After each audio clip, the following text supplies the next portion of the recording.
Yes. আজকে আমরা Bangladesh HR practice নিয়ে কথা বলবো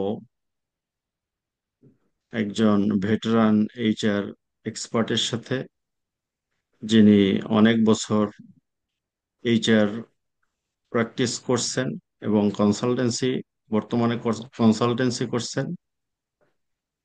we are welcoming today mister Guha Majumdar, Swapan Kumar Guha Majumdar, sorry. আমরা তার কাছ থেকে তার পরিচয় প্রথমে শুনি। So please, Mr. Muzumdar, introduce yourself with the students. Students will learn from many things from you regarding the practical aspect of human resource practices in Bangladesh. Okay. Thank you, Masun sir. Thank you for giving me the opportunity to introduce myself. I have more than 23 years experience in HR practice in Bangladesh. And before that, I passed my BBA and MBA from Dhaka University in HR and Management. On the After that, I have the passionate to develop myself as a HR practitioner. That's why I did spent my times in these sectors more over 20 years. তো এই 20 বছরের বেশি সময় আমি lucky যে আমি বিভিন্ন বড় বড় প্রতিষ্ঠান বাংলাদেশের যে গোটা কয়েকটা বড় প্রতিষ্ঠান, যেমন হামিম গ্রুপ, ফলমল group, standard group, Bengal group of industries, এই সমস্ত কোম্পানিগুলোতে যা আমি এই চেয়ারটা নিজের হাতে করেছি। Before my joining in that company there was no HR system. সেই দিক থেকে আমি বলতে পারি যে একটা প্রতিষ্ঠানের এইচআর প্র্যাকটিসে কি হওয়া উচিত, কিভাবে করা উচিত, কিভাবে শুরু করা উচিত, ইমপ্লিমেন্টেশনে যাওয়া উচিত, সেই জায়গাগুলোতে আমি মনে করি আমি লাকি যে প্রত্যেকটা জায়গাতেই ভালো কাজ করেছি। এবং সেইখানে আমার একটু অভিজ্ঞতা বলি, আমার রিকগনিশনের কথা বলি, তার কিছু হলে আমি সোয়ার রাখতে পেরেছি। দ্যাটস ওয়াই আমি নিজেকে লাকি মনে করি। আহ, বর্তমান বর্তমানে আমি প্রাইভেটে জবে নাই, বিকজ আমি মনে করেছি যে আহ, যে কোনো একটা বা দুইটা কোম্পানিতে না থেকে আমি যদি একই সাথে কয়েকটা কোম্পানিকে সার্ভিস দিতে পারি, দ্যাটস ওয়াই আমি নিজের কিছু করার চেষ্টা করেছি। সেই জন্য নিজে একটা ফার্ম দিয়েছি, কনসালটেন্সি ফার্ম, যেখানে আমি আরো আহ, বেশি কোম্পানির সাথে জড়িত থাকতে পারবো, যাতে তাদের HR system, total overall HR system নিয়ে আমি কাজ করতে পারি। এবং সেই হিসেবেই আমার পদযাত্রা। অলরেডি আমি কয়েকটা কোম্পানির সাথে এঙ্গেজ হয়ে গেছি, যেখানে এইচআর প্র্যাকটিসে এইচআর হেড হান্টিং থেকে শুরু করে, ট্যালেন্ট ম্যানেজমেন্ট থেকে শুরু করে, training development, performance management, employee relation, industrial relation, already আমি কাজ শুরু করে দিয়েছি। এবং আমি আনন্দের সহিত আমি কাজগুলো করতেছি। এই হলো ওভারঅল আমার ছোট একটা কেরিয়ারের গল্প। Thank you. Thank you. আপনার a lot of experiences I am also gaining from you. আমরা আসলে আপনাকে আজকে ইনভাইট করেছি যে আমাদের এইচআরএম প্র্যাকটিসেস ইন বাংলাদেশ, এই বিষয়ে আসলে আমাদের কোনো লিটারেচার নেই। আপনাদের কথাগুলি লিটারেচার হিসেবে এখানে কাজ করবে। যেমন আমরা যদি এখন শুরু করি এভাবে যে লিটারেচারে আমরা যেটা দেখি যে human resource department carries out several functions, and theoretically the functions includes HR planning. Say for an example, in HR planning there are a lot of strategies we know from the theory and books about the HR strategy. But can you please explain about the human resource planning system practically in our environment? That means in Bangladesh. বাংলাদেশে আসলে কিভাবে human resource প্ল্যানিংটা করা হয়? Right. Right, আমাদের আসলে HR কাজটাই শুরু হয় হিউম্যান রিসোর্স প্ল্যানিং দিয়ে। তো এইখানে সত্য কথাই বাংলাদেশে এরকম কোনো মেটেরিয়াল নাই যে যেখান থেকে দেখে আমরা এটা সাপোর্ট নিতে পারি। বাট আসলে এইচআরেও যে খুব বেশি আমরা এইচআর ফিলোসফিক্যাল দিক থেকেও যে ম্যানেজমেন্টে একটা ভালো সাপোর্ট পাই তাও কিন্তু পাই না। না পাওয়ার ক্ষেত্রে আমরা কিন্তু এইচআর প্ল্যানিং এর ক্ষেত্রে কিছুটা জায়গাতে আমি বলবো একটা ধাক্কাও খাই। বাট আমি এইচআর প্ল্যানিংটা বলি সুন্দর করে, যে আসলেই এইচআর প্ল্যানিংটা দিয়েই কাজ শুরু হয়। যে আমরা একটা প্রতিষ্ঠানে আহ, যদি বলি এটা থিওরিটিক্যাল কথা, যে সঠিক ব্যক্তিকে সঠিক জায়গায় প্লেসমেন্ট করা। তো এইটাকে যদি আমি করতে চাই, যে প্রত্যেকটা রোলে প্রত্যেকটা জবে সঠিক ব্যক্তির অ্যাসাইনমেন্ট থাকতে হবে, সঠিক ব্যক্তির এমপ্লয়মেন্ট থাকতে হবে। তো এইটা করতে হলে কিন্তু প্রথমে আমাকে দেখতে হবে টোটাল ওভারঅল ফাংশনটা কি, আমার জব বিজনেস নেচারটা কি। এটাকে কিন্তু এইচআর কে বুঝতে হবে। সেই বিজনেস নেচারে দেখার পরে টোটাল যে অর্গানাইজেশনের আমার কয়টা ডিভিশনে ভাগ করা যায়, যে আমার যে অর্গানাইজেশন যেটা আর কাজটার পরিধি অনুযায়ী যে আমরা কয়টা ডিপার্টমেন্টে ভাগ করতে পারি, ডিপার্টমেন্ট গুলার দেন অর্গানাইজ করে ডিপার্টমেন্ট ফাংশনটা যদি আমি ঠিক মতো অ্যাসাইন করতে পারি, দেন আমি কিন্তু অ্যাসাইন করতে পারবো যে আমার প্রত্যেকটা জব ডিপার্টমেন্টে কতজন করে ম্যান পাওয়ার দরকার আছে। এই ম্যান পাওয়ার সে কে কি কাজ করবে, এই যে কাজটা করবে এই কাজ করাটা কিন্তু আমরা জব অ্যানালাইসিসের মধ্যে বাইর করতে হবে, আমাদের বের করতে হবে যে কাজটা কি, কার কি কাজ, এবং সেই কাজটা করতে গেলে তার কি যোগ্যতাটা দরকার। সেই জন্যই কিন্তু এইচআর প্ল্যানিংটা দরকার। যে আমার মোট কথা যে আমার যে শুরু করব কাজটা, সেই কাজটা শুরু করার জন্য সঠিক জায়গাতে সঠিক ব্যক্তি যেমন দরকার, তেমনি নাম্বার অফ এমপ্লয়ি সঠিক। এখন আমার এক্সিকিউটিভ থাকার কথা 2 জন, আমি এক্সিকিউটিভ নিলাম 5 জন, তাহলে কিন্তু আমার আরও এটা আসবে না, রিটার্ন অন ইনভেস্টমেন্টটা আসবে না, কস্ট ইফেক্টিভ হবে না। তা আমাকে কিন্তু এমন ভাবে অর্গানোগ্রামটা করতে হবে। ম্যান পাওয়ার অথরাইজেশনটা, ম্যানিং যেটা বলি, ম্যানিং মানে আমি কোন জব রোল, কোন ডিজিগনেশনে কতজন লোক আমি রাখতে পারবো। তার মানে আমার ডিপার্টমেন্টটাকে আমি যদি সাজাই, সাপোজ আমি এইচআরটা যদি একবার নিচে থেকে বলি যে এক্সিকিউটিভ, সিনিয়র এক্সিকিউটিভ এরকম করে আমি জিএম পর্যন্ত ওটাকে অ্যাসাইন করলাম বা ইডি পর্যন্ত অ্যাসাইন করলাম।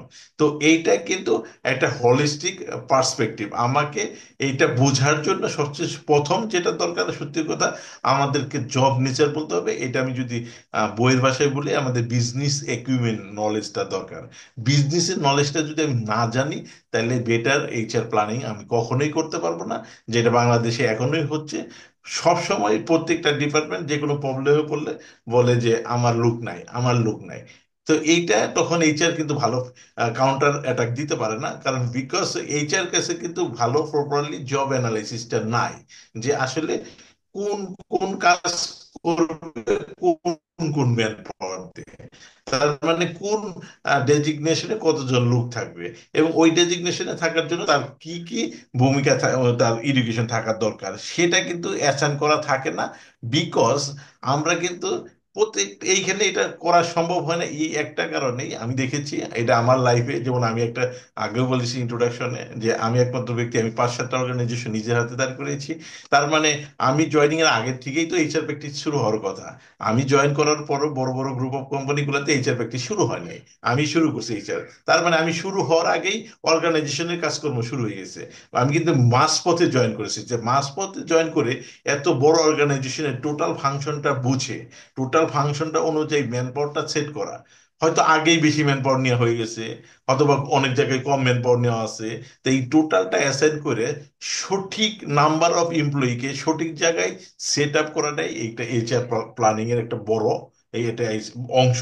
এই অংশটা ঠিক মতো আমরা কাজ করতে পারলেই বড় একটা কাজ হয়, তাহলে এইচআর ডিপার্টমেন্টের রিকগনিশনটা থাকে ম্যানেজমেন্টের কাছে।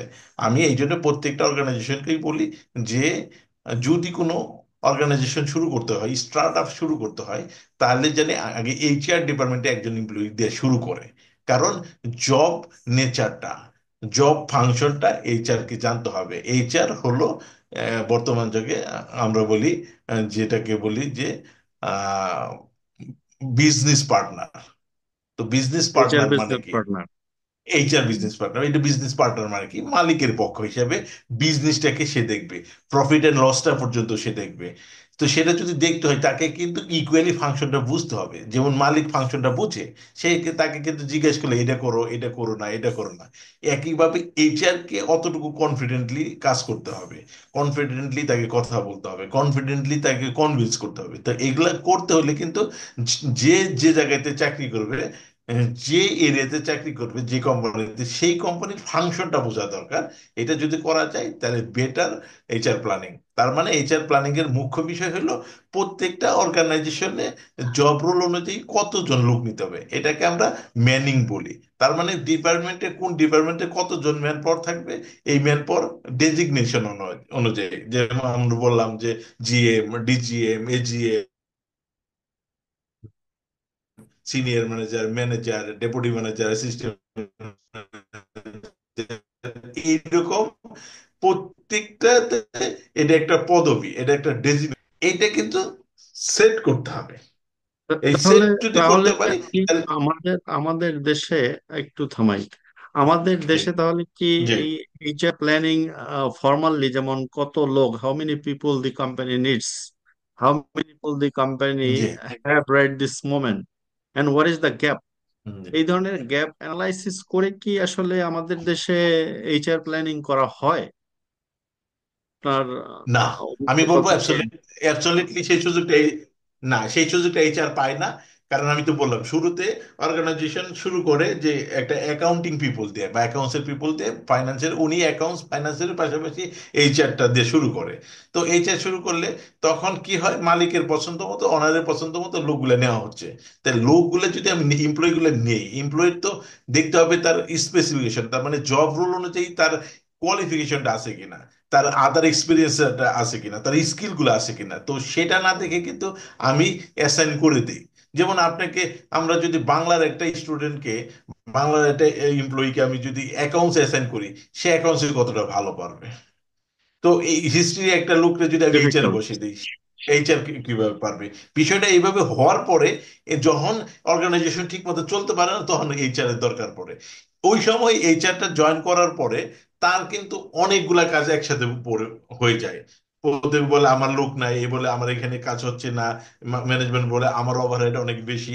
সে চতুর্মুখী একটা প্রবলেমের মধ্যে ঢুকে যায়। নানা পেশারে ঢুকে গিয়ে সে যে একটা গঠনমূলক কাজ করবে, যেটাকে আমরা অর্গানাইজেশনাল ডেভেলপমেন্ট, সাংগঠনিক যে উন্নয়নের কাজটা বলি, যে আসলে কি হওয়া উচিত, কিভাবে করা উচিত, সেই সুন্দর মাফিক সে যে কাজটা করা, সেই কাজ করার, সে চিন্তা ভাবনা করার সময় সুযোগ তার হয়ে ওঠে না। দ্যাটস ওয়াই এই প্ল্যানিং এর, এইচআর প্ল্যানিং এর বড়ই অভাব আমি বলবো বাংলাদেশে আছে এখন। তাহলে তাহলে আপনি কি বলতে চান যে আপনার জব অ্যানালাইসিস যেটা, সেই জব জি, অ্যানালাইসিসের তো আমরা জানি যে দুটো উইং থাকে থিওরিটিক্যালি, জব জি, ডেসক্রিপশন এন্ড জব স্পেসিফিকেশন। তাহলে কি রাইট। জব ডেসক্রিপশন অনুযায়ী জব স্পেসিফিকেশন হয় না, এমনটা কি না, বাংলাদেশে হচ্ছে নাকি হচ্ছে না? এমনটাই বাংলাদেশে হচ্ছে। জব জব ডেসক্রিপশনটা প্রপারলি অ্যাসাইন করা না, এবং সেই জব ডেসক্রিপশন করার জন্য যে জব স্পেসিফিকেশন থাকাটা দরকার, যেটা বললাম, যে এডুকেশনাল কোয়ালিফিকেশন, যেটা ডিভিশন অফ, ওই যে আমরা লেবারটা বলি, যে যে ডিভিশনের থেকে আসা উচিত সেই ডিভিশনের লোক আসে না। যে যে মানে কনভিন্স করে যেভাবে আসতে পারে, সেভাবে আসাতে জব স্পেসিফিকেশনটা ফলো করা হয় না। এইচআর প্ল্যানিং এর ক্ষেত্রে আমরা আমরা যেমন থিওরিটিক্যালি কোয়ান্টিটিভ মেথডস বা কোয়ালিটেটিভ মেথডস অ্যাপ্লাই করি, এই ধরনের প্র্যাকটিসটা বাংলাদেশে কেমন? এই ধরনের প্র্যাকটিস বাংলাদেশে খুবই কম। আমি বললাম যে, কারণ কি, আমার বেশিরভাগ এইচআর শুরুটাই করে কিভাবে শুরু করছে, সে একটা অর্গানাইজেশন শুরু হওয়ার 10 বছর পরে, 15 বছর পরে, তখন কিন্তু সে অলরেডি সে অর্গানাইজেশনে ঢুকে গেছে। তখন কিন্তু অর্গানাইজেশনের ম্যান পাওয়ার সেট হয়ে গেছে, বিভিন্ন ডিপার্টমেন্টে কাজকর্ম শুরু হয়ে গেছে, সেই ডিপার্টমেন্টে প্রপারলি অর্গানোগ্রাম নাই, জব ডিসক্রিপশন নাই, জব স্পেসিফিকেশন নাই।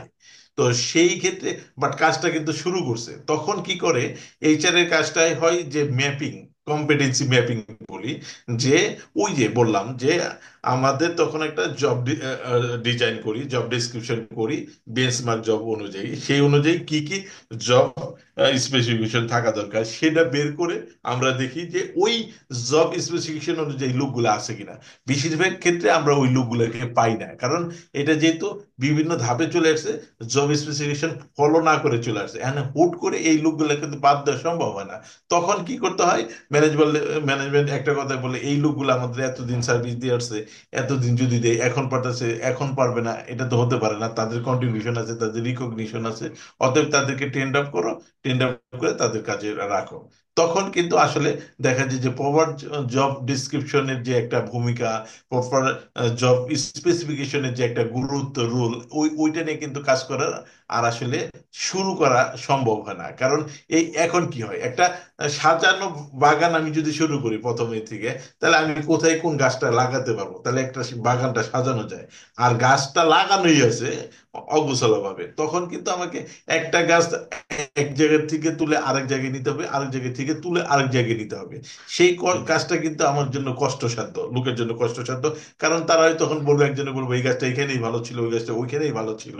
তো ওই কাজ করতে করতেই কিন্তু দেখা যায় যে এইচআর তার যে আসলে কাজটা করা উচিত, যে এইচআর প্ল্যানিং করে তাকে জব ডিসক্রিপশন অ্যাসাইন করে জব স্পেসিফিকেশন মাথায় নিয়ে করতে হবে, সেই কাজগুলো করার একটু সুযোগ কম পায়। বাট আমি আবার বলবো, একটু বর্তমানে এই ধারাগুলো একটু চেঞ্জও হচ্ছে। এখন কিন্তু অনেকেই বেশিরভাগ ক্ষেত্রে যেমন যদি এইচআর আমরা আসলে ব্যাকগ্রাউন্ড দেখেই, এডুকেশন দেখেই, অ্যাকাউন্টেও ব্যাকগ্রাউন্ড এডুকেশন দেখেই লোক নেওয়া শুরু হচ্ছে। বাট প্রবলেমটা হচ্ছে যে অলরেডি যারা ইস্টাবলিশমেন্টে আছেন, অলরেডি যারা ইস্টাবলিশ, তাদের যে বলবো যে পারফরমেন্সটা যেভাবে পাওয়া, সেভাবে পাওয়া যাচ্ছে না। না পাওয়াতে কিন্তু আসলে কাজটা করাটা একটু কঠিন হচ্ছে। বাট হোপফুলি আহ, যারা নতুন নতুন এইচআরে ঢুকতেছে, নতুন নতুন অর্গানাইজেশন গুলো আসতেছে, তারা কিন্তু এই জায়গা থেকে বেরিয়ে আসতেছে, তারা কিন্তু শুরুটা করতেছে প্রত্যেকটা ডিপার্টমেন্ট নিয়ে। তো সেই ক্ষেত্রে আবার কিছু কিছু জায়গায় কিন্তু ব্যতিক্রমও দেখা যায়, যে যারা প্রপারলি এইচআরটা নিয়েই কাজ করতে পারে, যে আসলেই আহ, আমার প্রপার এইচআর সেটিংটা, প্রপার এইচআর বাজেটটা আগে দরকার, যে বাজেটটা করেই কাজটা শুরু করে। তো ওই জায়গাতে তো, বাট ওইটা সংখ্যাটা একটু কম এখন পর্যন্ত, সংখ্যাটা খুব একটা মানে একটা কনসিডারেবল জায়গাতে পৌঁছাতে পারেনি। আর একটা বিষয় যে আমাদের এইচআর ডিপার্টমেন্ট আসলে কি ইন্ডিপেন্ডেন্টলি কাজ করতে পারে, বা তার রোল, যে ডিপার্টমেন্টের যে রোল, সেই রোল আসলে কি এইচআর ডিপার্টমেন্ট প্লে করতে পারে বর্তমানে? আসলে ওই যে আমাদের আমাদের যে, ফর এক্সাম্পল যদি বলি যে ম্যানেজিং ডিরেক্টর নিয়োগ দেয়া, এটাও তো এইচআর ডিপার্টমেন্টেরই কাজ। Sure, sure. তাহলে এই এই কাজটা করতে গিয়ে আপনার অভিজ্ঞতা থেকে বাংলাদেশের আসপেক্টে কি বলবেন? বাংলাদেশের অ্যাসপেক্টে বলবো যে এইখানে বিষয়টা দাঁড়াইছে যে, যেটা হলো যে এইচআর এই জায়গাতে খুবই কম রোল প্লে করতে পারে। কারণ হলো, আমি আগেই বললাম যে এইচআর আমরা যারা জব করেছি বা এখনো করি, তাদের একটা গ্যাপ থেকে যায় যে আমি কোন অর্গানাইজেশনে জবটা শুরু করব, সেই অর্গানাইজেশনের ওয়ার্ক নেচারটা কি, সেই এটা না জেনে কিন্তু আমরা ঢুকে পড়ি। ঢোকার পরে ওই জব নেচারটা বুঝতে বুঝতে আমাদের সময় চলে যায় 1 বছর 2 বছর, ততদিনে কিন্তু আমার পারফরমেন্স মেজার করা শুরু হয়ে পড়ে। তখন কিন্তু আমার সিনিয়ররা বা ম্যানেজমেন্ট অন্য যারা আছে, তারা কিন্তু মেজার করা শুরু করে। এটা কিন্তু পারফরমেন্স, খেলার মাঠের মতো বডি ল্যাঙ্গুয়েজ। আপনি আপনি আপনার সিনিয়রের সাথে যখন কথা বলবেন, যে বা বডির সাথে কথা বলবেন, কোনো বোর্ডের সাথে কথা বলবেন, সেখানে যদি বলা হয় যে একটা এমডি নেওয়া হবে বা একজন ইডি নেওয়া হবে, তাহলে কিন্তু ইডির কাজটা কি, ইডির রোলটা কি হবে, ইডির জব স্পেসিফিকেশনটা কি হবে। তাইলে সেখানে প্রপারলি যদি এইচআর ফিডব্যাকটা দিতে পারে যে ইডির জব রোল এটা হবে, সেটা কিন্তু পারফেক্টলি দিতে হলে তাকে কিন্তু জব নেচারটা জানতে হবে। তো সেই জব নেচারটা যেহেতু এত ভালোভাবে জানে না, সেই জায়গাতে তার বডি ল্যাঙ্গুয়েজটা থাকে খারাপ, মানে আমি বলবো তুলনামূলকভাবে নিম্ন থাকে। দ্যাটস ওয়াই সেইখানে কিন্তু বিট করাটা এইচআর এর জন্য একটু কঠিন হয়ে দাঁড়ায়। তো সেই জন্যই এটা কিন্তু আসলে নির্ভর করে যে এইচআর এ যারা থাকে তাদের আসলে কতটুকু তাদের জব নেচার সম্পর্কে আইডিয়া আছে, এবং তারা কতটুকু কনফিডেন্ট, এবং কাজটা করতে তারা কতটুকু আমি বলবো যে ডিটারমাইন্ড, যে না আমি এই কাজটা, এটা এইচআর এর। তো এইটার জন্য কিন্তু যেমন একটা এক্সপিরিয়েন্স দরকার, জব নলেজ দরকার, পাশাপাশি কনফিডেন্স তো আছে। আরেকটা জিনিস আছে আমাদের মধ্যে যেটা কাজ করে এইচআর এর মধ্যে, আমি যেটা 20-22 বছরে লক্ষ্য করেছি, সেটাতে আমাদের সবসময় একটা ভয় কাজ করে যে আমার জবটা থাকবে কিনা। তো এই জন্য আমি সবসময় সব এইচআর কে বলি যে তোমরা জব নলেজটা প্রতিনিয়ত বাড়াও, প্লাস পাশাপাশি যে টাকাটা আর্ন করবা তার 25% সেভিংসে রাখো। তোমার তাহলে একটা বল থাকবে যে না, আমার জব চলে গেলে আমি জব একটা পাবো, আমি এটা বদার করি না, বাট আমার যে কাজটা আমি সেটা পুঙ্খানুপুঙ্খানু পারবো, আমি আমার জবটাকে কম্প্রোমাইজ করবো না। তাহলে এই প্র্যাকটিস আসলে এখনো মানে আমাদের দেশে খুব একটা নেই, যে তার নিজের রোল নিজে প্লে করতে পারে না।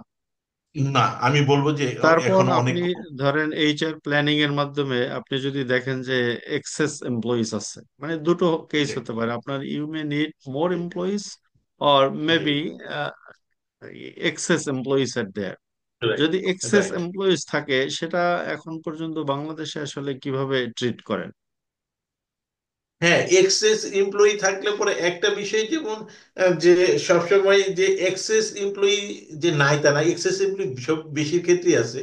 কারণ পারফরমেন্সটা, প্রোডাক্টিভিটি প্রতি বছরই ইনক্রিজ করার কথা, যে কিন্তু সেটা যেহেতু ইনক্রিজ করে না, বিকজ তার ওই এডুকেশনটাও নাই, তার ওই বলবো আউটপুটটা দিতে পারে না, তার ডিটারমিনেশনটা নেই, কোম্পানির প্রতি তার ওনারশিপটা নেই, এবং জব রোলটাও তো সে বুঝতে পারে না, এবং মডার্ন ইকুইপমেন্টের সাথেও সে আসলে একইভাবে চলতে পারে না।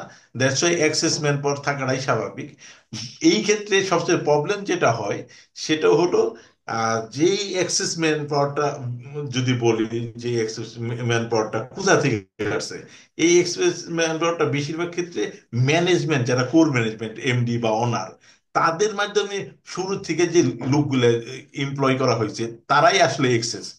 কারণ তাদের জব রুল এবং তাদের এডুকেশনাল কোয়ালিফিকেশন ম্যাচ করে না, এবং তাদের কাজটাই হলো মালিকের চারপাশে থেকে বিভিন্ন ইনফরমেশন দেওয়া, মালিককে সবসময় তেলের মধ্যে রাখা, সহজ কথা।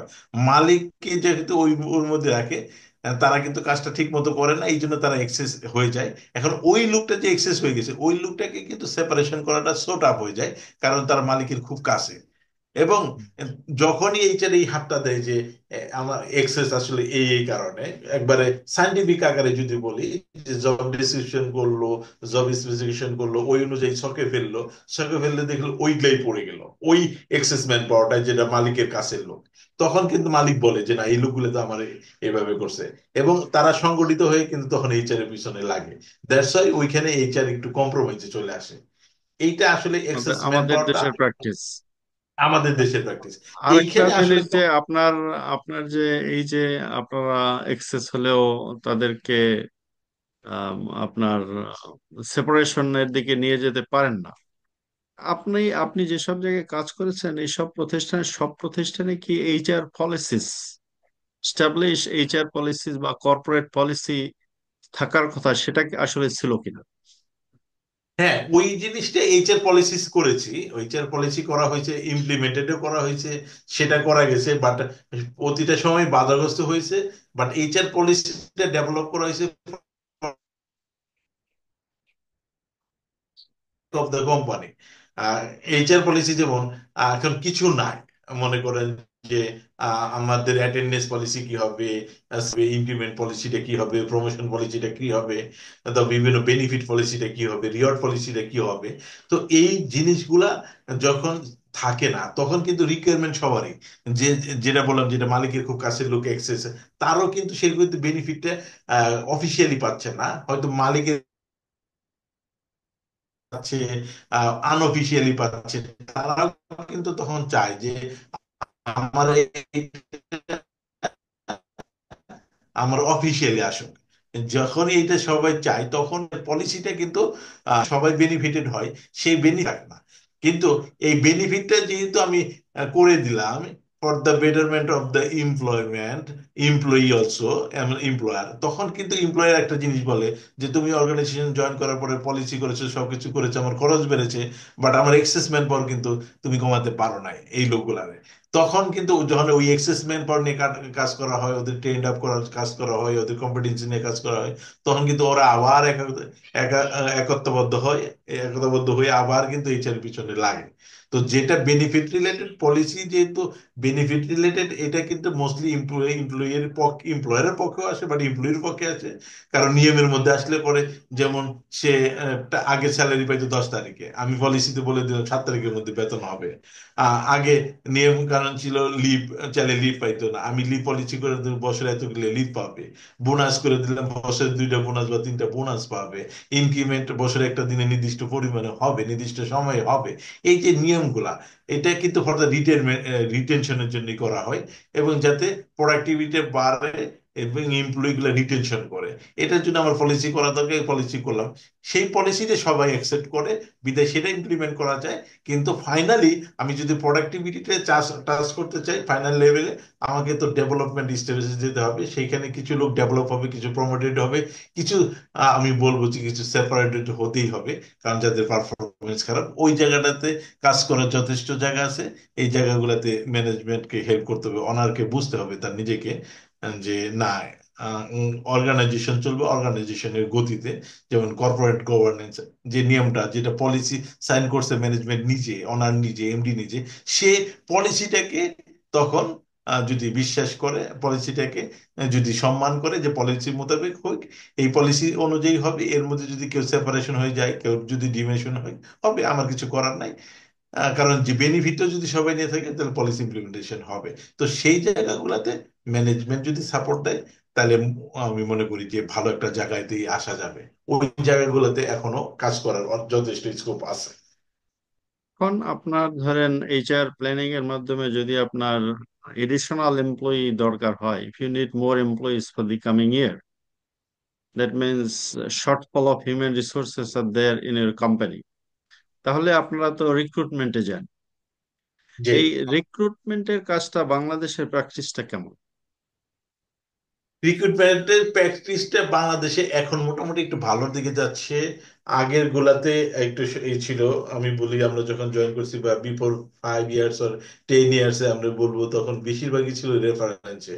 যে ম্যানেজমেন্টের কাছে প্রতিনিয়ত সিভি আসতো, সেই সিভি থেকে উনি বলতো ওনাকে দেওয়া যায়, ওনাকে দেওয়া যায়, ওই ব্যক্তিতে বা আমাদের যারা এমপ্লয়ি থাকতো, যারা সিনিয়র লেভেল এমপ্লয়ি থাকতো, তাদের রেফারেন্সে সিভি গুলা বেশিরভাগ ক্ষেত্রে কনসিডার করতে হতো। বাট বর্তমান জগতে এখন যেহেতু আসলে লেবার কস্ট বেড়ে গেছে, প্রোডাক্টিভিটি কমে গেছে, সবকিছু মিলে কিন্তু এখন আসলে একটা জায়গাতে দাঁড়িয়েছে যে স্কিলের দরকার। সেই স্কিলের দিক থেকে এখন আসলে ম্যানেজমেন্টটা বুঝতে শিখেছে, মালিক পক্ষ চাচ্ছে যে ভালো লোক আসুক।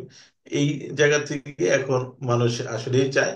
দ্যাটস ওয়াই কিন্তু একটা কথা শুরু হয়ে গেছে, যে সবাই বলে চাকরি, আহ, চাকরি নাই, চাকরি নাই, কিন্তু এত লোক চাকরি দেওয়া যাচ্ছে না। আবার ইন্ডাস্ট্রিয়ালিস্টরা কয় আমরা ভালো লোক পাচ্ছি না। আবার যারা চাকরি পাচ্ছে না তারা বলতেছে চাকরি নাই। এই যে একটা দ্বন্দ্ব শুরু হয়ে গেছে, এটা বিকজ অফ এই যে কম্পিটিশনের কারণে এখন সার্কুলার দিয়ে, তারপরে ইন্টারভিউর মাধ্যমেই নেওয়ার সুযোগ, বেশিরভাগ ক্ষেত্রেই আমি বলবো 80 থেকে 90% ক্ষেত্রে এটা সুযোগ হয়েছে। এটা মালিক পক্ষ এখন সাপোর্ট করে ভালোর জন্য, তার ভালোর জন্য, প্রোডাক্টিভিটির জন্য। তা আমরা যে আপনার এই যে ইন্টারনাল রিক্রুটমেন্ট, এক্সটার্নাল রিক্রুটমেন্ট বা ইন্টারন্যাশনাল রিক্রুটমেন্টের কথা বলি, এটা বাংলাদেশে আসলে কি শুধু রেফারাল বেসই বেশি হয়? আর রেফারাল কেস কিন্তু এটা ডেভেলপ কান্ট্রিতে কিন্তু রেফারাল বেস কিন্তু আরো ভালো হয়, যে তারা এনকারেজ আসলে করে যে ইভেন যদি একটা এমপ্লয়িকে রেফার করতে পারে তাহলে অনেকে ইনসেনটিভ দেয়, যে you have referred an employee for my organization, so some incentives are waiting for you, this type of offers are also available for them. তাহলে এটা আমাদের না, রাইট, সমস্যা কেন? রাইট। এটা এটা আসলে সমস্যা না। এটা যদি আমরা মিনিংটাকে চেঞ্জ করে ফেলছি। যেমন আমরা যদি বলি ইন্টারনাল রেফারেন্স, ইন্টারনাল রেফারেন্স মানে কি? ইন্টারনাল, আমার একটা এমপ্লয়ি আছে, সে এক ডিভিশনে আছে, সেই ডিভিশন থেকে অন্য ডিভিশনে তাকে সুযোগ করে দাও, এটাই বলে আমরা ইন্টারনাল। আমরা কিন্তু আমরা মিনিংটা করি কি, যে আমি একজন ইন্টারনাল, আমি আরেকজনের রেফার করলাম, এটা ইন্টারনাল। এটা না, কিন্তু ইন্টারনাল মানে এক ডিভিশনে আছে, তাকে আরেক ডিভিশনে, তাকে আমি ট্রান্সফার করে বা জব এনলার্জ করে আমি তাকে দিতে পারি। এটা কিন্তু এইচআর এর একটা টার্ম, এবং এটা করতে পারলে অবশ্যই ভালো। একটা এমপ্লয়ি একটা ডিপার্টমেন্টে ভালো করতেছে, সে পাশাপাশি আরেকটা ডিপার্টমেন্ট ভালো করতে সুযোগ দেওয়া উচিত যদি আমি কোম্পানিতে সিও ডেভেলপ করতে চাই। তাহলে কিন্তু একটা এমপ্লয়িকে প্রতিটা ডিপার্টমেন্টে কাজ করে আনতে হয়, এটা ইন্টারনাল রেফারেন্স। এটা আমরা মিনিংটাই ভুল করে ফেলেছি। আর এক্সটার্নাল রেফারেন্স বলতে সে ইন্টারনালি কখনোই কাজ করে না, সে বাইরের একটা অর্গানাইজেশনে কাজ করছে, সে বাইরের অর্গানাইজেশন থেকে আসছে, সে এইটা এমপ্লয়ি রেফারেলের সাথে জড়িত। এমপ্লয়ি রেফারেল যেটা বলি, আমি একটা রেফারেন্স দিতে পারি, আপনি একটা দিতে পারেন, অমুকে দিতে পারেন। কিন্তু এই রেফারেন্সটা এখন নেপোটিজমের পর্যায়ে চলে গেছে বাংলাদেশের ক্ষেত্রে। যে আমি চিন্তা করি আমার একটা নিকটাত্মীয় বা কাছের আত্মীয় বা আবার একটা শুভাকাঙ্ক্ষী ঢুকুক, তার যদি পারফরমেন্স খারাপ থাকে, আমি কিন্তু for the sake of company এই রেফারেন্সটা দিচ্ছি না। আমি নিজের নেপোটিজমের জন্য, নিজের ফ্যামিলির জন্য, নিজের চাহিদার জন্য এটা রেফারেন্স করতেছি। দ্যাটস ওয়াই বাংলাদেশে এই রেফারেন্সটা ভালো কাজ করে না।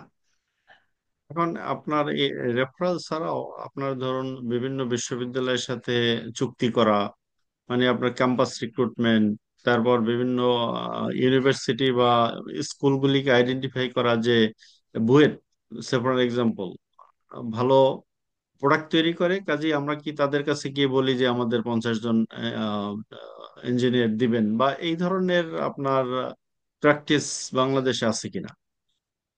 আহ, কিছু ক্ষেত্রে আছে বাংলাদেশে। দু একটা মাল্টি ন্যাশনাল যেমন ব্রিটিশ আমেরিকান টোবাকো, ওরা কিন্তু বেশ আহ, প্রায় ক্ষেত্রে এই কাজগুলো করে। বুয়েটে আগে জানিয়ে রাখে, আইবিএ তে জানায়, কমার্স ফ্যাকাল্টিতে জানায়, ওরা কিন্তু এই কাজগুলো করে। আরো কিছু মাল্টি ন্যাশনাল, নেসলে ওই কাজগুলো করে। তো এইটা কিন্তু আহ, যে ভালো ভালো যারা মাল্টি ন্যাশনাল গুলো এই কাজগুলো করে। বাট এইটার পাশাপাশি আমি যেটা মনে করি যে আমরা যে এই যে ইন্ডাস্ট্রিয়াল অ্যাটাচমেন্টটা করি, ইন্ডাস্ট্রিয়াল অ্যাটাচমেন্টে কিন্তু আমরা ঠিক মতো করি না আসলে এটা। আমি বলি ইন্ডাস্ট্রির পক্ষে থেকেও গ্যাপ আছে, যদি বলি ইউনিভার্সিটির পক্ষেও কিছু গ্যাপ আছে, আমাদের ইন্ডাস্ট্রি গ্যাপ আছে। কিরকম? আমরা একটা স্টুডেন্টকে একটা ইন্ডাস্ট্রিয়াল ইন্ডাস্ট্রিয়াল অ্যাটাচমেন্টে 3 মাসের জন্য দিলাম। ওকে কিন্তু আমরা যদি প্রপারলি গাইড করি, যে একজন ইন্ডাস্ট্রি যে সিনিয়র আছে তার আন্ডারে, সে 3টা মাস তাকে প্রপারলি গাইড করবে যে সে তার প্রোডাক্টিভিটিটা কিভাবে তুলে ধরতে পারে, কাজটা কিভাবে ভালো করতে পারে, তাকে মোটিভেশন দিয়ে তাকে নিয়োজিত করা। এই কাজটা কিন্তু করতে হবে আমাদেরকে ইন্ডাস্ট্রির পক্ষ থেকে। আর যেটা ইউনিভার্সিটির পক্ষ থেকে যেটা করতে হবে, ডিসিপ্লিনটা তাকে শিখিয়ে দিতে হবে। যে ইউনিভার্সিটি একটা স্টুডেন্ট, সে কিন্তু ঘুমে থেকে উঠে 10টা 11টায় উঠে ক্লাসে গেল, তারপরে ক্লাস করে আসলো, বিকাল 8টা রাতে পড়লো। এই যে এইখান থেকে বেরিয়ে হঠাৎ করে যে সে একটা ডিসিপ্লিন লাইফে ঢুকলো, এই ডিসিপ্লিনটা তাকে শিখিয়ে দিতে হবে। তুমি এখন কর্পোরেট জগতে ঢুকছো, তোমার ড্রেস আপ, তোমার বলা, কথাবার্তা, ভঙ্গিমা, সিনিয়রের সাথে কিভাবে কথা বলবা, ইয়েস কে ইয়েস বলবা, নো বলবা, যে কোনো কাজ দিলে তুমি চ্যালেঞ্জ নিবা, সবগুলো করবা, তুমি পজিটিভ অ্যাটিটিউড দেখাবা। এই যে ভালো কিছু করবা, তুমি যদি খারাপ কিছু করো তাহলে ইন্ডাস্ট্রি একটা, সরি, ইউনিভার্সিটি একটা বদনাম হবে। ইউনিভার্সিটির প্রোডাক্টটাকে ঠিক রাখার জন্য তোমাকে করতে হবে। এই যে একটা দুই পক্ষ থেকে একটা যুগোপযোগী ব্যবস্থা, এটা যদি করা যায়, তাহলে আমি মনে করি যে রিক্রুটমেন্টে একটা ভালো একটা ধারা তৈরি হবে, যেটা কস্ট ইফেক্টিভ হবে। কারণ আমি ইন্ডাস্ট্রিয়াল অ্যাটাচমেন্টের মাধ্যমে যদি নেই, ইন্টার্নশিপ নিব, সেখানে অল্প কিছু টাকা দিলেই ইন্টার্নশিপ পাওয়া যাচ্ছে। তারপরে আমি তাকে এমটিও বা অ্যাসিস্ট্যান্ট অফিসার হিসেবে যদি দেই, তাকে 20,000 25,000 টাকা দিলে ভালো স্টুডেন্ট গুলো নেওয়া যাচ্ছে, এবং এইখান থেকে সে আস্তে আস্তে উপর দিকে যাবে। তাহলে কিন্তু কস্ট ইফেক্টিভ হবে। এবং আমরা কিন্তু ওই 3টা মাসে জাজ করে নিতে পারতেছি যে তার বিহেভিয়ারাল দিক কি, তার অ্যাম্বিশনটা কি, তার অ্যাটিটিউডটা কি, তার ফিউচার প্ল্যানিংটা কি। আমরা কিন্তু তাকে ফিজিক্যালি জাজ করে নিচ্ছি, প্রত্যেকে জাজ করে নিতে পারতেছি। সেইখানে যে ভালো করতেছে সেই কিন্তু ঢুকতে পারবে, আর যে ভালো করবে তাহলে না সে কিন্তু আপনারা আপনারা ঢুকবে। এই যে রিক্রুটমেন্টের কথাটা যদি বাদ দিই, এখন তো সারা বিশ্বে যেমন এটিএস অ্যাপ্লিক্যান্ট ট্র্যাকিং সিস্টেম চালু হয়েছে, রাইট। এই এই ট্রেন্ডটা এখন বাংলাদেশে কেমন? বাংলাদেশে এই ট্রেন্ডটা খুবই মোটামুটি জোরালো হচ্ছে। কারণ কি, যখন এমপ্লয়ির দরকার পড়ে, তখন কিন্তু এই যে আমরা সিস্টেমেটিক যে আমরা ওই মাসে এতগুলা নিব, ওই মাসে এতগুলা নিব, এটা কিন্তু নির্ভর করে না। কারণ এমপ্লয়ি একটা টার্ন ওভার থাকে, হুট করে এমপ্লয়ি রিজাইন দিয়ে চলে গেল, টার্মিনেট হয়ে গেল, তখন হুম। কিন্তু ইমিডিয়েটলি লুক লাগে। ইমিডিয়েটলি লুক লাগলে কিন্তু আমার কাছে কিন্তু সিবি ব্যাংক যেটা বা অ্যাপ্লিকেশন ট্র্যাকিং সিস্টেম, সেই দুইটাই কিন্তু লাগবে। কারণ অ্যাপ্লিকেশন ট্র্যাকিং সিস্টেম আমি শুধু খালি সিবি রাখবো তা না, আমার এখানে ইন্টারভিউ দিয়ে গেছে, ওই সময় সে কে ভালো করছিল, কার পটেনশিয়ালিটি কেমন ছিল, সেই যে টোটাল যে সিস্টেমটাকে রাখা, টোটাল যে ডেটাবেসটাকে রাখা, এইটাই কিন্তু অ্যাপ্লিকেশন ট্র্যাকিং সিস্টেম। তো সেই অনুযায়ী যারা ভালো এইচআর তারা কিন্তু এইভাবে এটিএসটা রাখে, সফটওয়্যারেও রাখে, অনেকে আবার এক্সেলের মাধ্যমেও রাখে, যাতে দ্রুত সে বের করে দিতে পারে। তার সিনিয়র বললো যে এই লেভেলের কিছু লোক আমাকে কালকের মধ্যে বা পরশু দিন ডেকে দিতে হবে, তখন কিন্তু সেই ডেটাবেস থেকে সে দিতে পারে। এইটা মোটামুটি ফলো তাহলে করে। কি আপনাদের কি এমপ্লয়ি ইনভেন্টরি থাকে? এমপ্লয়ি ইনভেন্টরি থাকে, আমাদের এবং এমপ্লয়ি ইআরপির সাথে যে আপনাদের যে একটা এইচআর মডিউল যেটা থাকে, সেই এইচআর মডিউলটা আসলে এখন বাংলাদেশে প্র্যাকটিসটা কেমন? মডিউলটা সবাই অ্যাপ্লাই করে কিনা? মডিউলটা সবাই অ্যাপ্লাই করে, বাট এটাকে অনেকে কাস্টমাইজ করে, অনেকে আবার বলি যদি আমি সেমি সফটওয়্যার বেসড, অনেকে কিছুটা সফটওয়্যারের হেল্প নেয়, কিছুটা নিজে এক্সেল এর মাধ্যমে হেল্প নেয়। এটা যদি বলি একবার টোটাল ইআরপি সিস্টেমে, সফটওয়্যার সিস্টেমে যদি বলি, সবাই এখন পর্যন্ত এটা নাই। বাট আমি বলবো যে যেহেতু সে এক্সেল জানে, এক্সেল প্লাস সফটওয়্যার, এটা একটা মিক্সচার লেভেলে এখন আছে। যে আপনার এই যে এইচআর প্ল্যানিং নিয়ে আমরা কথা বললাম, একটা হলো যে এগ্রিগেট প্ল্যান করা, যে পুরো পুরো অর্গানাইজেশনাল। আরেকটা যে জি। সাকসেশন প্ল্যানিং এর যে বিষয়টা, সেই সাকসেশন প্ল্যানিং সাকসেস, এর প্র্যাকটিসটা বাংলাদেশে কেমন? আহ, আমি বলবো যে সাকসেসর প্ল্যানিং এর ব্যবস্থাটা এখনো বাংলাদেশে খুব ভালো না। বাট যদি বলে এখন কিছুটা হওয়া শুরু হয়েছে, কারণ যেহেতু মাইগ্রেশন লেভেল বেড়ে গেছে। কারণ লোক হঠাৎ করে চলে গেলে তার সাকসেসর কে দাঁড়াবে, ওই জায়গাটাকে কন্টিনিউ করতে পারবে, সেই কথাগুলো চিন্তা করে এখন বেশ চিন্তার বিষয় হয়ে গেছে। দ্যাটস ওয়াই এইচআর এটা নিয়ে মোটামুটি প্র্যাকটিস শুরু করেছে। যে আসলে সাকসেসর ফার্স্ট লেয়ার কে আছে, সেকেন্ড লেয়ার কে আছে, থার্ড লেয়ার কে আছে, এটা নিয়ে তারা একটা ডেটাবেস করে, এটাকে এইচআর অডিট, এইচআর ইনভেন্টরি যে পার্টটা বললাম, সেই এইচআর আপনি যেটা বললেন এইচআর ইনভেন্টরি, সেখানে আসলে এটা করা। এবং অনেক ক্ষেত্রে 9 গ্রিড মডেল যেটা আছে, সেটাও অনেকে ফলো করে, যে কারা হাইলি পটেনশিয়াল, কার গ্রোথ লেভেলটা ভালো, কার পটেনশিয়ালিটিটা লো, এটা অনেকেই 9 গ্রিড মডেলের মাধ্যমে করে। তো বিষয়টা তাহলে যে কি যদি আমরা আমরা থিওরিতে যেটা ছেলে মেয়েদের শেখাই, সেগুলির অ্যাপ্লিকেশন আমাদের বাংলাদেশে কিছুটা আছে, আপনি দাবি হ্যাঁ, করেন? অবশ্যই আমি যদি বলি যে অ্যাপ্লিকেশন নাই, সেটা ভুল হবে। অ্যাপ্লিকেশন অবশ্যই আছে, এবং অ্যাপ্লিকেশন যে যতটা বেশি ফলো করতে পারে তার ক্ষেত্রেই ভালো আসছে, সেই বেটার এইচআর প্র্যাকটিস করতেছে বাংলাদেশে। আর এই যে একটু আগে বলতেছিলেন যে আপনি জব ইন্টারনাল পোস্টিং এর মাধ্যমে জব এনলার্জমেন্ট এর একটা প্র্যাকটিস আছে, জি।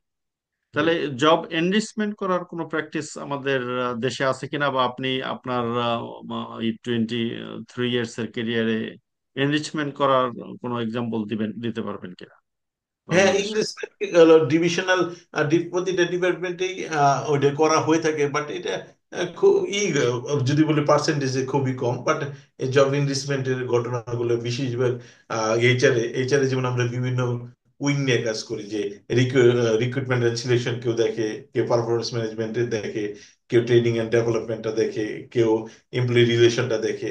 তো যখন আমরা ওই জবটা ইনলার্জ করি, যে পিএমএসও করবে, ট্রেড, তারপরে তার ট্যালেন্ট ম্যানেজমেন্টও করবে, এন্ড করার পরে এই দুইটাই সে সাকসেসফুলি করলো। করার পরে তাকে অ্যাডিশনালি যখন আমি দায়িত্বটা দিয়ে দিব, যে হ্যাঁ দুইটাই পারতেছে, তখন তাকে একটু প্রমোশন করা দরকার। সেক্ষেত্রে কিন্তু প্রমোশন হচ্ছে, এবং তার জব ইনক্রিজমেন্টটাও হচ্ছে। তো আমি বলি যে এইটা যদি বলি যে একবার পুঙ্খানুপুঙ্খানুই করা হচ্ছে, এরকম না। বাট এই প্র্যাকটিসটা শুরু হয়েছে, এই প্র্যাকটিসটা। বাট আমার কাছে যেটা মনে হয়েছে যে এই যে থিওরিটিক্যাল যে আন্ডারস্ট্যান্ডিংটা, থিওরিটিক্যাল আন্ডারস্ট্যান্ডিংটাই কতটা মার্কেটে এইচআর এর কাছে আসে সেটাও কিন্তু আসলে দেখার বিষয়।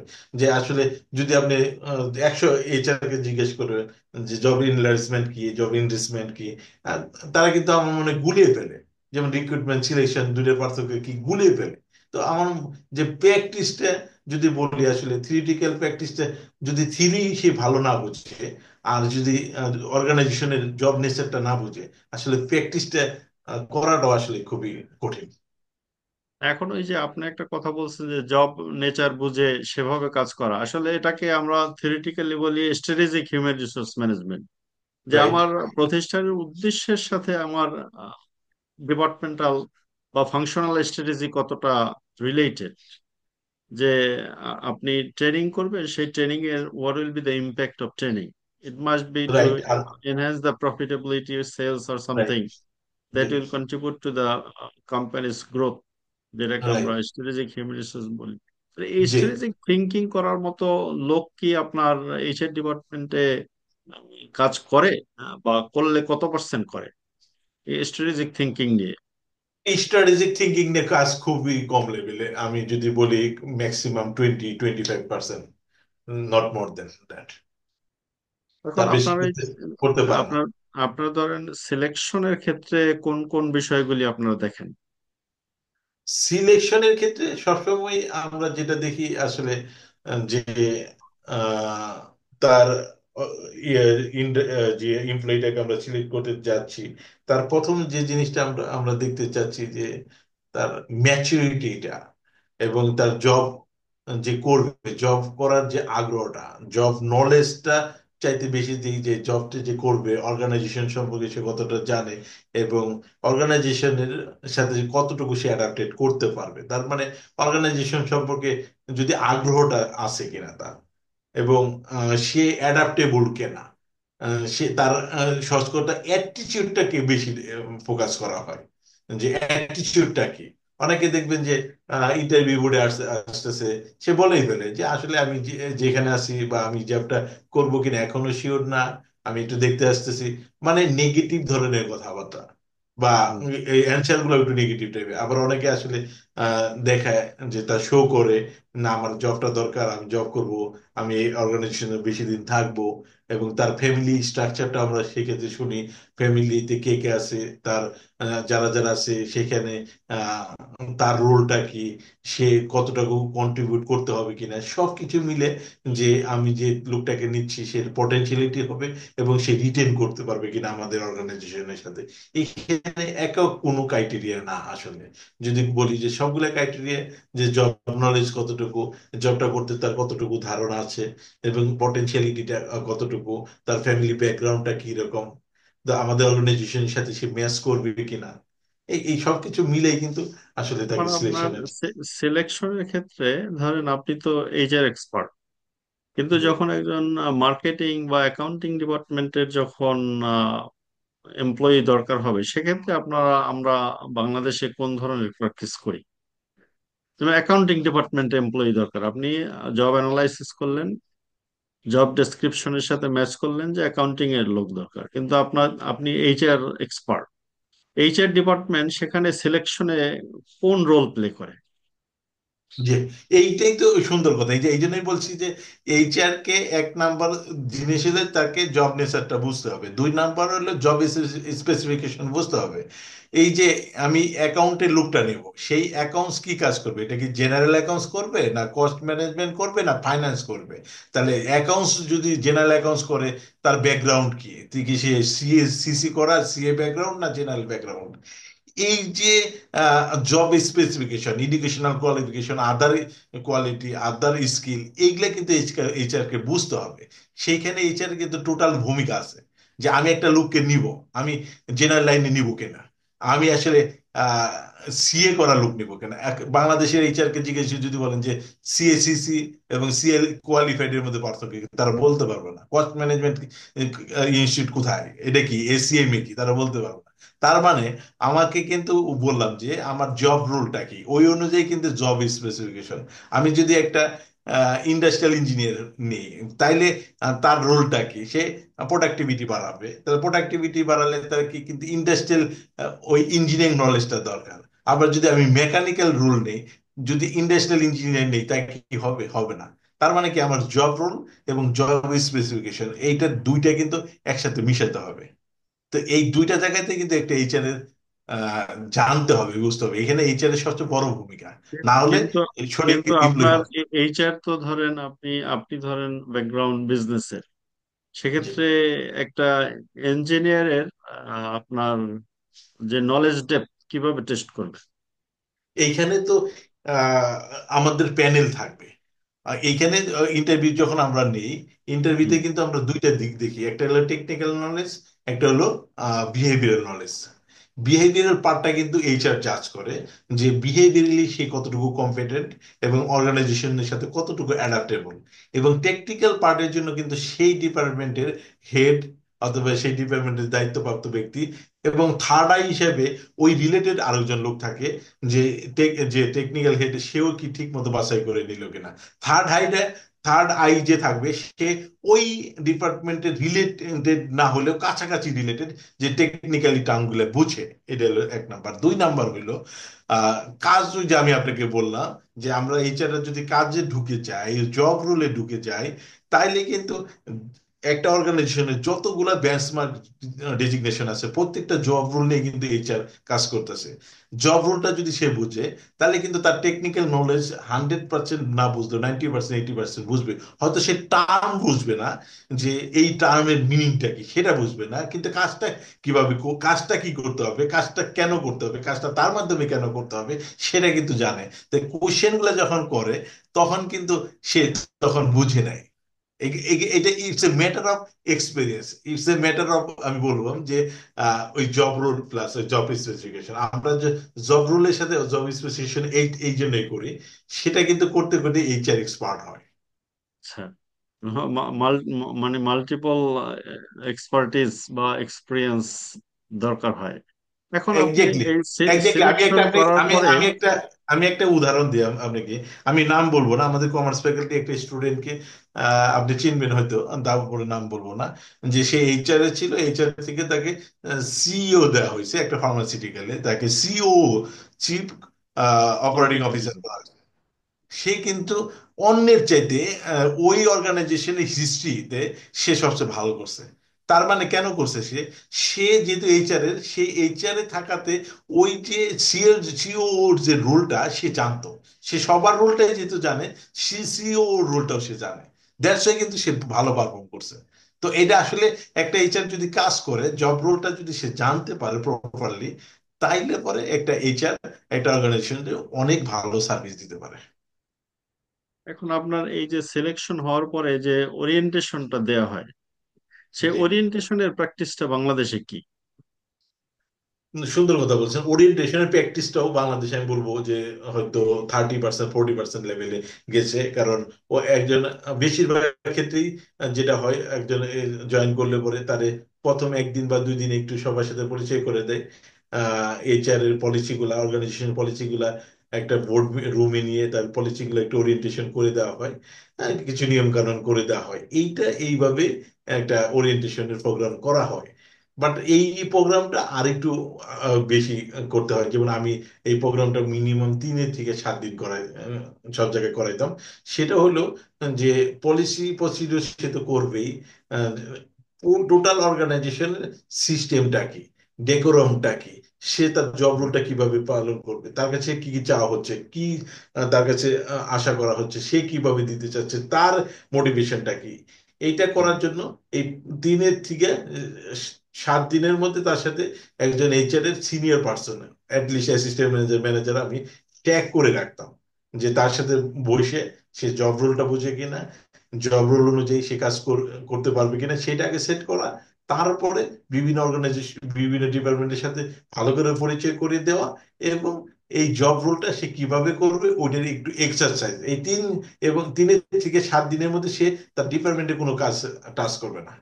তার কাজটাই সে সব ডিপার্টমেন্টে যাবে, ঘুরবে, দেখবে, এবং তার জব রোলটা নিয়ে সবার সাথে কথা বলবে, এবং নিজে সেভাবে প্রিপারেশন নিবে, এবং যেইখানে যেটা বুঝতেছে না সেটা তার সাথে যাকে অ্যাসাইন করে দেওয়া হলো এইচআর, তার সাথে সে এটা বুঝবে, বুঝে সবকিছু জেনে নিবে, নেওয়ার পরে ফাইনালি যেদিন তাকে দেব তার আগের দিন তার একটা, আমরা জব ডিসক্রিপশন যেটা দিলাম সেটা অনুযায়ী তার একটা কেপিআই সেট করব আগামী 6 মাসের জন্য। সে কিভাবে কোন কাজটা কিভাবে সম্পন্ন করবে সে নিজে এই দেখবে। এই এই কাজটা আসলে আমরা তো এইচআর প্র্যাকটিসেস ইন বাংলাদেশ নিয়ে কথা বলতেছি। এই কেপিআই সেট করা বা এই ধরনের প্র্যাকটিস কি আসলে বাংলাদেশে হয় তাহলে এখন? এখন হচ্ছে, আমি বলবো সবাই করার চেষ্টা করতেছে, বাট ইফেক্টিভলি সে অনেকে শেষ করতে পারতেছে না, ইফেক্টিভলি শেষ হচ্ছে না, ইফেক্টিভ রেজাল্ট আসতেছে না। বাট এই কেপিআই নিয়ে সবাই চেষ্টা করতেছে, কেপিআই সেটিং নিয়ে। বাট এটা বললাম যে কারণ হোঁচট খাচ্ছে কিভাবে, 80 থেকে 90% এইচআর তার জব রোলটা, অর্গানাইজেশনের জব নেচারটা এখনো হুম, পুরোপুরি জি। আয়ত্তে আনতে পারে। দ্যাটস ওয়াই কেপিআই সেটিংটা ঠিক মতো করতে পারতেছে না। কেপিআই সেটিংটা করলে পরে তাকে রেজাল্ট আনতে পারতেছে না। দ্যাটস ওয়াই সবাই কিন্তু চেষ্টা করতেছে। আপনারা এই এই যে আপনার ওরিয়েন্টেশনের পরে যে প্লেসমেন্টটা করেন বা 5-7 দিন পরে যে তাকে প্লেসমেন্টটা করেন, সেই প্লেসমেন্টটা আসলে কি ট্রেনিং টাইপের, নাকি প্লেসমেন্ট তাকে আপনি যেভাবে যে পদের জন্য ফিট লোক নিয়েছেন সেভাবে তাকে সেই পদে প্লেসমেন্ট করে দেন? এইটা এক্ষেত্রে তো আপনারা কি করেন? এই বললাম যে একদিন 2 দিন এই ট্রেনিং টাইপের মতো থাকে, যেটা টোটাল পলিসি এসওপি গুলো তাকে বুঝিয়ে দেওয়া হয়। সেটা একটা বোর্ড রুমে 3-4 জন থাকলে পুরোপুরি এসওপি পলিসি গুলো সুন্দর করে একটা একটা করে বুঝে দেওয়া যায়। সেখানে একটা ট্রেনিং এর মতো আপনি বলতেই পারেন। এইটা একটা প্লাস। যেটা বাকি যে কাজটা করা হয়, ও কাজটা যে কাদের সাথে করবে, এইখানে যে বিহেভিয়ারাল দিকগুলা এবং ম্যানেজারিয়াল দিকগুলা, এইগুলা ট্যাগ গুলো বেশি করতে হয়। এই ট্যাগ গুলো করার জন্য একজন তার সাথে থেকে, যে আপনি এইভাবে কাজ করবেন, আপনি সিনিয়রের সাথে এইভাবে কাজ করবেন, অন্য টিমের সাথে এইভাবে কাজ করবেন, টিমগুলো আপনার কাছে এইভাবে কাজটা অ্যাকসেপ্ট করবে, আপনি এইভাবে ডেলিভারি দিবেন, এইগুলা এই 3 দিন সে এইগুলা জানতে চায়। তার হয়তো কালচার একটু ভিন্ন থাকতে পারে, জব নেচারটা একটু ভিন্ন সাথে থাকতে পারে। এই টোটাল অর্গানাইজেশনটা তার মাথার মধ্যেই তিনি বুঝতে পারে, অর্গানাইজেশনের কাজটা কোথা থেকে, কোন ডিপার্টমেন্ট থেকে শুরু হয়, কোথায় শেষ হয়, প্রতিটা ডিপার্টমেন্ট কাজটা কিভাবে করে, এই প্রত্যেকটা এখন ডিপার্টমেন্টের এখন কন্ট্রোলিং আপনার ধরেন কন্ট্রোলিং পয়েন্ট এখন কোথায়। বর্তমানে ধরেন আমরা হাই পারফরমেন্স ওয়ার্ক সিস্টেমের কথা বলি। হাই পারফরমেন্স ওয়ার্ক সিস্টেমের কম্পোনেন্ট গুলির মধ্যে একটা যেমন হচ্ছে টিম ওয়ার্ক। একটা যে হলো আমরা যে ট্রেডিশনালি ডিপার্টমেন্টেশন যেভাবে করি, যেমন আপনার marketing department, production department, HR department, এই হাই পারফরমেন্স ওয়ার্ক সিস্টেমে কিন্তু এমফেসিস করে যে টিম বিল্ডিং নিয়ে। যে যে এই হাই পারফরমেন্স ওয়ার্ক সিস্টেমটা আসলে বাংলাদেশে প্র্যাকটিস করে কিনা বা কোন পর্যায়ে করে? টিম বিল্ডিংটা নিয়ে বেশ 4-5 বছর ধরে সবাই একটু সচেতন, টিম বিল্ডিং এর উপরে অনেক কাজ হচ্ছে, তো বেশি করে টিম বিল্ডিং এর উপরে ট্রেনিং গুলো হচ্ছে। এবং ডেফিনেটলি টিমের কিন্তু আমরা যদি বলি যে আসলে কিন্তু টিমের কনসেপ্টটা আগে থেকেই ছিল, হয়তো ভিজুয়ালাইজ ছিল না। আগে যেরকম ছিল, একটা ডিপার্টমেন্টে কেউ আসলে সে তার লুক নিয়ে আসতো মানে তার টিমটাকে সে সেট করতো। সে তার উপর জানাশোনার মধ্যে হলে টিমটা ভালো হইতো, তার মেসেজ গুলো যাইতো, ভালো বুঝতো, সেইভাবে কিন্তু টিমগুলো সেট হইতো। বাট এখন যেটা হচ্ছে, যে আসলে এই টিম শুধু ডিপার্টমেন্টের টিম না, এই টিমগুলো প্রত্যেকটা ডিপার্টমেন্টাল টিম, এবং এই প্রত্যেকটা টিম আরেকটা টিমকে হেল্প করবে। এই যে কোহারেন্ট একটা টিম, কোঅর্ডিনেটেড টিম, এই সিস্টেম গুলো নিয়ে এখন কাজ হচ্ছে, অনেক কাজ হচ্ছে এগুলো নিয়ে বেশি। আমি বলবো এখন একটু ট্রেনিং পর্যায়ে আছে, বাট আমি বলবো যে এই দিকে অনেক আহ, নজর আসছে এবং ডেভেলপমেন্ট হচ্ছে, এখানে ডেভেলপমেন্ট নিয়ে অনেকেই কাজ করতেছে। কারণ এই টিম ইফোর্টটা না থাকলে, এখন সবাই বুঝে যে টিম ইফোর্টটা দরকার, ইন্ডিভিজুয়ালি বুঝে যে ভালোভাবে কাজ করতে হলে, জব স্যাটিসফ্যাকশন যদি থাকতে হয়, তাহলে টিম ইফোর্ট আসলে দরকার, ইন্ডিভিজুয়াল ইফোর্টে সম্ভব না। এটা কিন্তু আসলে ডেভেলপ হয়েছে বাংলাদেশে। আর আরেকটা জিনিস যে আপনার এই যে হাই পারফরমেন্স ওয়ার্ক সিস্টেমের আরেকটা দিক হলো যে আপনার সেলফ ডিরেক্টেড টিম কি টিমটা হলো আপনি জানেন, তারপরও আমি মনে করি যে তাদের টিম টিম না, শুধু টিম দিয়ে আবার ডিসিশন মেকিং পাওয়ারও থাকে। যেমন কোনো একটা প্রোডাকশন ফ্যাক্টরিতে কোনো সমস্যা হলো, তারা যেন without discussing with the senior people they can stop for the betterment of the company. কোম্পানির কাজের জন্যই, কোম্পানির সুবিধার জন্যই তারা যেন নিজেরাই ডিসিশন নিতে পারে।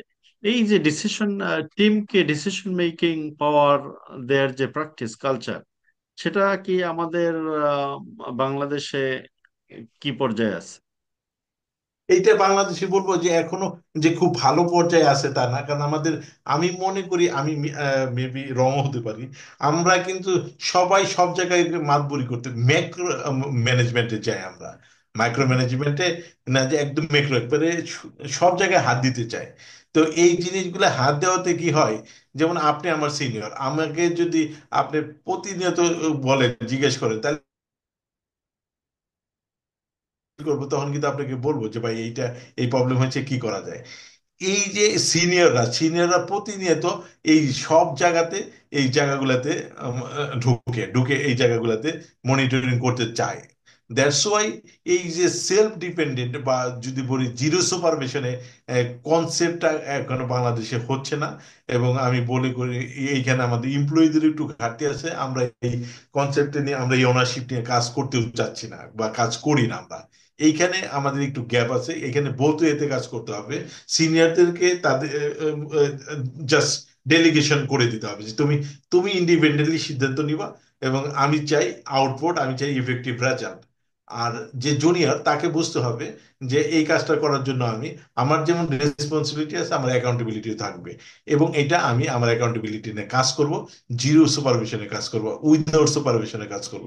এই বোথ ওয়েতে এই জায়গাগুলোতে ডেভেলপমেন্টের সুযোগ আছে, প্রচুর সুযোগ আছে, শুধু সুযোগ না, এইটাকে আরেকটা বিষয় ডেভেলপমেন্ট নিয়ে আগাতে আরেক আসতে হবে। আরেকটা বিষয় হলো যে আমাদের এখনো কিন্তু বাংলাদেশের মানুষ মনে করে যে পাবলিক সেক্টরের চাকরি প্রাইভেট সেক্টরের চাকরির থেকে ভালো।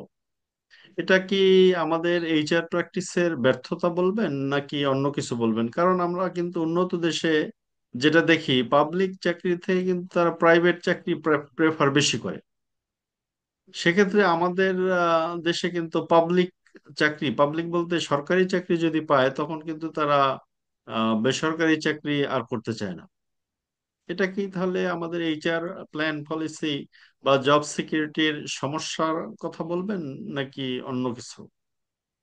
এইটা আসলে অন্য কিছুই বলবো, কারণ এইখানে আসলে ডিমান্ড অ্যান্ড সাপ্লাইয়ের সাথে জড়িত। এইখানে কিন্তু আমাদের বাংলাদেশের লেবার, যেহেতু আমাদের লেবার বলতে আমরা যারা এমপ্লয়ি আছে, আমরা যারা জব করতে চাই অফিসার লেভেলে, তাদের কিন্তু যোগানটা অনেক বেশি। তারা কিন্তু চাইলে পরে আরো বেশি পাচ্ছে। এই জায়গাতে বলবো যে এইচআর এর ব্যর্থতা আমি বলবো না, কারণ যদি লোক না পাওয়া যেত, তাইলে কিন্তু আসলে এইচআর কে বলতেই হতো, এইচআর কে চাপিয়ে দেওয়া হতো যে তুমি রিটেনশনে থাকো, রিটেনশন করতে হবে, তোমাকে বাড়াতে হবে। তো এই জায়গাতে এইচআর দেখা যাচ্ছে যে রিটেনশন তো করতে পারতেছে না, কারণ একজন লোক চলে গেলে দুজন পাওয়া যাচ্ছে। এবং সেটাতে ইন্ডাস্ট্রিয়াল বলি আর অনার বলি, তারা সেইখানে একটা পর্যায়ে স্যাটিসফাইড যে না, একজন গেলে দুইজন পাওয়া যাচ্ছে। বাট আমি যদি বলি যে রিটেনশনের যে একটা ভূমিকা, বড় ভূমিকা, যে রিটেনশন করলে আউটপুট বাড়ে, এই জায়গাটাতে আসলে ব্যর্থতা, যদি বলি যে বোঝানোটা, কাগজে কলমে বুঝিয়ে দেওয়া, এই জায়গাটাতে কিছুটা এইচআর এর ঘাটতি রয়েছে। বাট আমি ডিমান্ড অ্যান্ড সাপ্লাইটাও এখানে একটু যোগ করবো, যে ডিমান্ড অ্যান্ড সাপ্লাই যদি ভালো থাকতো, তাইলে পরে এইটা প্রাইভেট সেক্টরে দেখেন কিন্তু, আমরা যখন জয়েন করছি প্রাইভেট সেক্টরে, তখন কিন্তু পাবলিক সেক্টরের থেকে প্রাইভেট সেক্টরের স্যালারি ওই সময় বেশি ছিল। তো এই জন্য কিন্তু আমি প্রাইভেট সেক্টরে আসা। তো এখন কিন্তু আবার দেখা যাচ্ছে যে পাবলিক সেক্টরের বেতন বেশি প্রাইভেট সেক্টরের থেকে। তো সেটা যদি হয়, এবং জব সিকিউরিটিটা কিন্তু আসলে বাংলাদেশে যে আমরা লেবার ল বলি, যে কোনো ল বলি, সেটা কিন্তু আসলে আহ, বিশেষ করে ওয়ার্কারের জন্য আমাদের এক্সিকিউটিভ লেভেলে কোনো এই ধরনের কিছু নাই। তো ওই জব সিকিউরিটিটাও একটু কম আছে, সেটাও একটা ব্যাপার থাকে। তো সবকিছু মিলে একটা জিনিস, আর একটা কালচারাল একটা দিক আছে, যত কথাই বলি, যে আমাদের কিন্তু মেন্টালিটি এরকম যে আমি, আমার ছেলে যাই করুক, একটা যদি পিয়নের চাকরি করে সেটাই ভালো। কারণ কি, সে আসলে দিন শেষে বা কয়েকদিন পরে দেখা যায় সে কিন্তু আসলে ভালো একটা সামাজিক একটা জায়গা দখল করে, একটা অর্থনৈতিক জায়গা দখল করে, সামহাও যেভাবেই করে। এবং আমরাও কিন্তু আরো একটা লেভেলে, যে আমরা যে আমাদের যদি মেয়ে বলি বা বোনকে যদি বিয়ে দেয়, আমরা খুঁজি যে আমরা পাবলিক সেক্টরে কোনো ছেলের কাছে দিব, বিকজ ওর জবটা কিন্তু সিকিউর। আর যাই করুক, আর কিন্তু জবটা থাকবে। আর প্রাইভেট সেক্টরে কিন্তু জবটা সিকিউর না। তো ওইটাও কিন্তু ইনসিকিউরিটির আমাদের একটা দেখে বিষয় আছে তাহলে। আছে, বিষয় আছে, এবং কালচারালও ফ্যাক্টরটা আছে। কালচারাল ফ্যাক্টর আমাদেরকে কালচারাল চেঞ্জ হতে factor is also there, yes. Also there, এবং demand and supply also there. এবং আমি বলবো এইচআরও একটু যে বুঝানো ব্যাপার, যে রিটেনশন কেন দরকার, এই রিটেনশনের বিষয়টাও হয়তো এইচআর এর কিছুটা থাকতে পারে, জ্ঞান থাকতে পারে। বাট ওভারঅল এইচআর এইচআরও তো পার্ট অফ প্রাইভেট সেক্টর, তারও তো জব সিকিউরিটি একটা বিষয় থাকে। দ্যাটস ওয়াই আমি এইচআর কে অতটা এখানে কিন্তু আপনি আপনি ধরেন ওয়ার্কারদের বিষয়টা নিয়ে আসলেন একদম, যাদের জন্য লেবার ল 2006 যেটা অ্যাপ্লাই হয়, এই এই যে লেবার, আমি গার্মেন্টস টেক্সটাইল সেক্টরে ভিজিট করেছি, আর আপনিও চাকরি করেছেন, যে একটা ফ্যাক্টরিতে যদি আমি 3 মাস পরে সেকেন্ড টাইম ভিজিট করি, এটি আমি জি, একটা কাজও করেছি, রিসার্চ, এ কারণে বলতেছি, তাহলে জি, কিন্তু আগের মুখগুলি আর দেখা যায় না। Right, right you are. তাই এই তাদের তাদের তাহলে আপনার একদম প্রাইম টাইমটা আপনি ইউজ করেন, কিন্তু এদের আসলে জব সিকিউরিটির বিষয়ে কি এইচআর রোল প্লে করে? যেমন আপনি আপনি তাকে একজন ওয়ার্কার হিসেবে নিলেন, সে সে হয়তো 20 ইয়ার্স ওল্ড বা 18 ইয়ার্স, তারপর রাইট। 25 ইয়ার্স, 26 ইয়ার্স এর পরে বা 30 ইয়ার্স এর পরে আর সে ইন্ডাস্ট্রি চাকরিই করে না কোথাও, এর মধ্যে হয়তো এক ফ্যাক্টরি থেকে আরেক ফ্যাক্টরিতে যায়। তাহলে আমি যে স্টাডি করে দেখলাম যে সে যে গরিব পর্যায়ে অবস্থায় গ্রাম থেকে উঠে আসে, আবার সেই একই খালি হাতে আবার গ্রামে ফিরে যায়। তাহলে এই এই যে আপনার পলিসি, এটা কি এইচআর পলিসি ব্যর্থতা বলবেন বাংলাদেশের, না অন্য কিছু অবশ্যই। বলবেন? না, অবশ্যই এইখানে আমি এইচআর এর চাইতে আমি এটা বলবো ইন্ডাস্ট্রিয়ালিস্টদের, কারণ ইন্ডাস্ট্রিয়ালিস্টরা এটা বুঝতে নারাজ যে এমপ্লয়ি টার্নওভারটা যদি কম থাকে, সেখানে প্রোডাক্টিভিটি অনেক বাড়ে। এই জিনিসটা আহ, তাদেরকে প্রথমে বুঝতে হবে, তাইলে এইচআর কে সে ধরবে যে তোমার এখানে টার্নওভার বেশি কেন, লোকজন বেশি যাচ্ছে কেন, লোকজন টিকতেছে না কেন। এবং এইচআর কে এখানে কাজ করার সুযোগ দেওয়া উচিত। এইচআর কে ওই অর্থে এখানে কাজ করে তাদের কিন্তু আহ, এই ওয়ার্কারদের কিন্তু শিখাতে হবে। ওয়ার্কারদেরকে ফিনান্সিয়ালি যে ডিসিপ্লিনের মধ্যে আনতে হবে, ফিনান্সিয়ালি কিভাবে তারা গ্রো করতে পারে, সেটা কিন্তু তাকে ট্রেনিং এর মাধ্যমে বোঝাতে হবে। যে তুমি যদি বাবা 1 বছর থাকো, তাহলে কতটুকু লাভ হবো, আর 2 বছর থাকলে কতটুকু লাভ হবো, আর 3 বছর থাকলে, এই যে একটা ট্রেনিং এর মাধ্যমে ফিনান্সিয়ালি তাকে যদি আমি এডুকেটেড করে দিতে পারি, তাহলে কিন্তু টার্ন ওভারটা কমে। তো এই জায়গাতে কাজ এইচআর শুরু করেছে, এইচআর কে আরো কাজ করার এখানে সুযোগ দিতে হবে। এবং আপনাকে এখনো বলতে পারি যে একটা এইচআর কতগুলো মানুষ নিয়ে কাজ করতে পারে। একটা নর্মালি যদি আমরা একটু কথা বলি, একটা এইচআর 50 বা 100 মানুষ নিয়ে যদি কাজ করে, সে সুন্দর কাজ করতে পারবে। বাট আপনি রিসার্চ করে দেখবেন যে বাংলাদেশে একটা এইচআর এর অন্তত 500 জন, 300 জন, 400, মিনিমাম 300 জন লোক নিয়ে কাজ করতে হবে। ম্যাক্সিমাম ক্ষেত্রে 500 থেকে 1000 লোক। এই 1000 লোক নিয়ে যদি কাজ করে, তার রিক্রুটমেন্ট, তার পিএমএস করা, তার ট্রেনিং করা, তার ডিসিপ্লিন সারাদিন লেগে আছে, একজন আরেকজনের সাথে ঝগড়া করতেছে, এই প্রক্রিয়া লেগে আছে, এই সব কিছু মিলে একজনের পক্ষে সম্ভব হয় না। এখানে এইচআর ডিপার্টমেন্টের আমি বলবো যে লোকবলের সংখ্যার অভাব আছে। এই জায়গাতে ম্যানেজমেন্টের যদি সুযোগ দেয়, এখানে এই সুযোগটা দিবে, এবং ম্যানেজমেন্ট এখানে কাজ করার স্কোপ আছে, ম্যানেজমেন্ট এখানে কাজ করবে। কারণ আগে দেখেন না, অনেক অনেক আমি যখন ঢুকছি তখন এইচআর মানুষ জিজ্ঞেস করতো এইচআর ব্যাপার কি, এইচআর কি। এখন কিন্তু এইচআর একটা ভাইটাল রোল প্লে করে, যেভাবেই করতেছে। এইচআর কিন্তু এখন একটা ভাইটাল রোলে চলে গেছে। তো জিনিসটা এখন এই এমপ্লয়মেন্ট দিতে হবে, এবং সঠিক তার এরিয়াটা দিতে হবে। না আপনার এখন আমরা যদি আপনার ট্রেনিং এন্ড ডেভেলপমেন্টের কথা বলি, জি, এই ট্রেনিং এর অবস্থাটা কি বাংলাদেশে? যার যেভাবে ট্রেনিং নিড অ্যাসেসমেন্ট করে যেভাবে ট্রেনিং দেয়া দরকার সেভাবে আসলে দেয়া হচ্ছে কিনা? আমি বলবো যে সেভাবে দেওয়া হচ্ছে না। ম্যাক্সিমাম 20% বা 15% হচ্ছে, 80% হচ্ছে না। কারণ কি, এই যে আবারও বলি যে যদি আপনি একটা এইচআর সেকশন চালাইতে চান, একটা ওইভাবে যদি ট্রেনিং এর 2 থেকে 3 জন লোক মিনিমাম লাগে, যখন আপনি লুক দিবেন তখন বলবে যে ট্রেনিং এর এই লুক গুলো কি করবে, এবং এই ট্রেনিং দিতে ম্যানেজমেন্ট অনাগ্রহ। তাদের কথা যে লোক ট্রেনিং করবে, সে ট্রেনিং করে আসবে, তাকে ট্রেনিং আমি কেন করাবো? এবং তাকে বেটার ট্রেনিং দিলে সে আরেকটা জায়গায় জব নিয়ে চলে যাবে। এই যে একটা নেগেটিভ একটা আইডিয়া, সেই আইডিয়া নিয়ে তারা এখনো চেষ্টা করে, কাজ করে। তো এই ট্রেনিংটা নিয়ে আসলে বাংলাদেশ খুব কম কাজ করে। যতটুকু ট্রেনিং হয় সেটা বায়ারদের জন্য হয়, বায়াররা ট্রেনিং করায়, এই বায়াররা ইনভয়েস করে দেয়, কমপ্লায়েন্সের ভিত্তিতে যতগুলো ট্রেনিং দরকার সেই ট্রেনিং হয়। বাট ওভারঅল এই প্রোডাক্টিভিটি ডেভেলপমেন্টের জন্য বা for the betterment of the কোম্পানির জন্য এই ট্রেনিংটা খুবই কম হয় বাংলাদেশে। আর ডেভেলপমেন্ট প্রোগ্রাম বিশেষ করে টপ ম্যানেজমেন্টের জন্য? ডেভেলপমেন্ট নাই বললেই চলে। ডেভেলপমেন্ট প্রোগ্রামটা আদৌ বুঝে কিনা আমার এটাই সন্দেহ। না, আমাদের আপনার অনেক আমি একটা এমবিএ প্রোগ্রামের কোঅর্ডিনেটর, সেখানে দেখি যে ছাত্রছাত্রীরা কাজ করে, এখানে পড়তে চায়, কিন্তু তারা যখনই বলে যে আজকে ক্লাস আছে, তখনই আপনার ম্যানেজমেন্ট বলে যে যাওয়া যাবে না, বা এই রাইট, ধরনের একটু সুযোগ রাইট, সুবিধা পর্যন্ত দিতে চায় না। রাইট, এটা রাইট।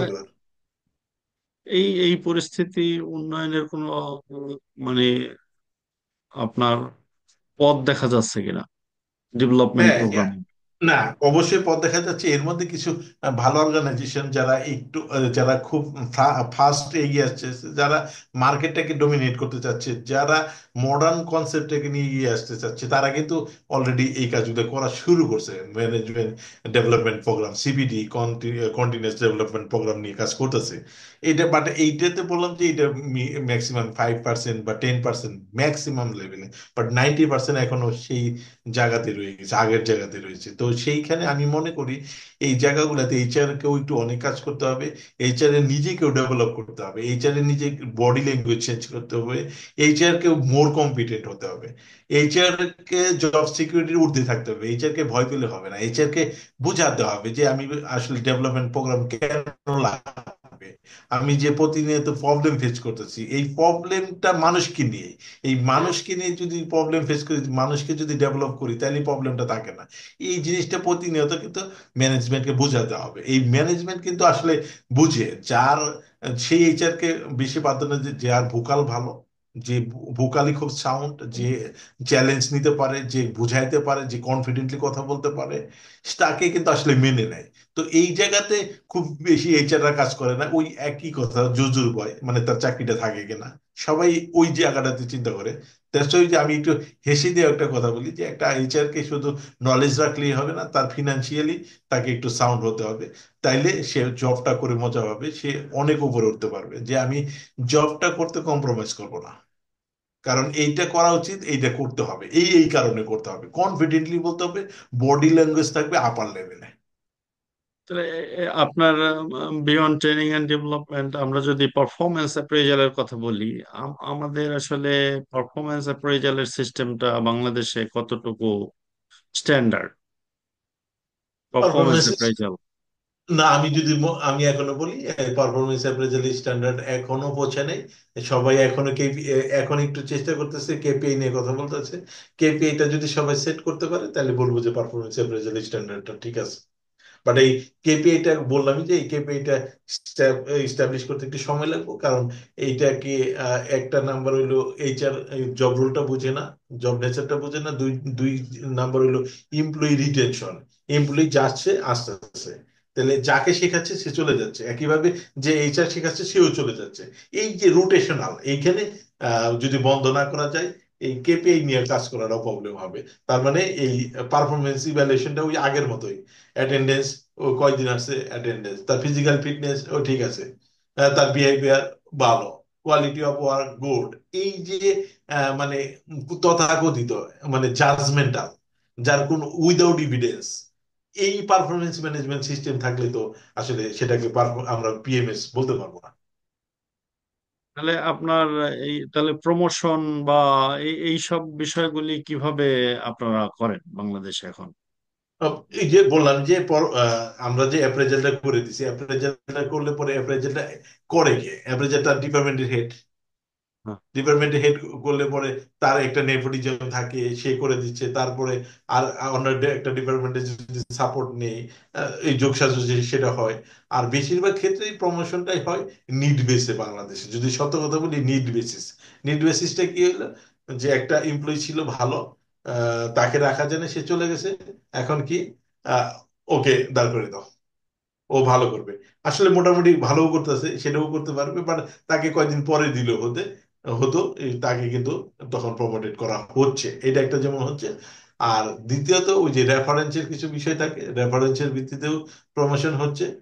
আর তিন নাম্বারটা হচ্ছে হলো বাংলাদেশের রিটেনশনটা ধরে রাখার জন্য, যদি যেটা বলি যে একে প্রমোশন না দিলে তো থাকবে না, তার ভিত্তিতেও হচ্ছে।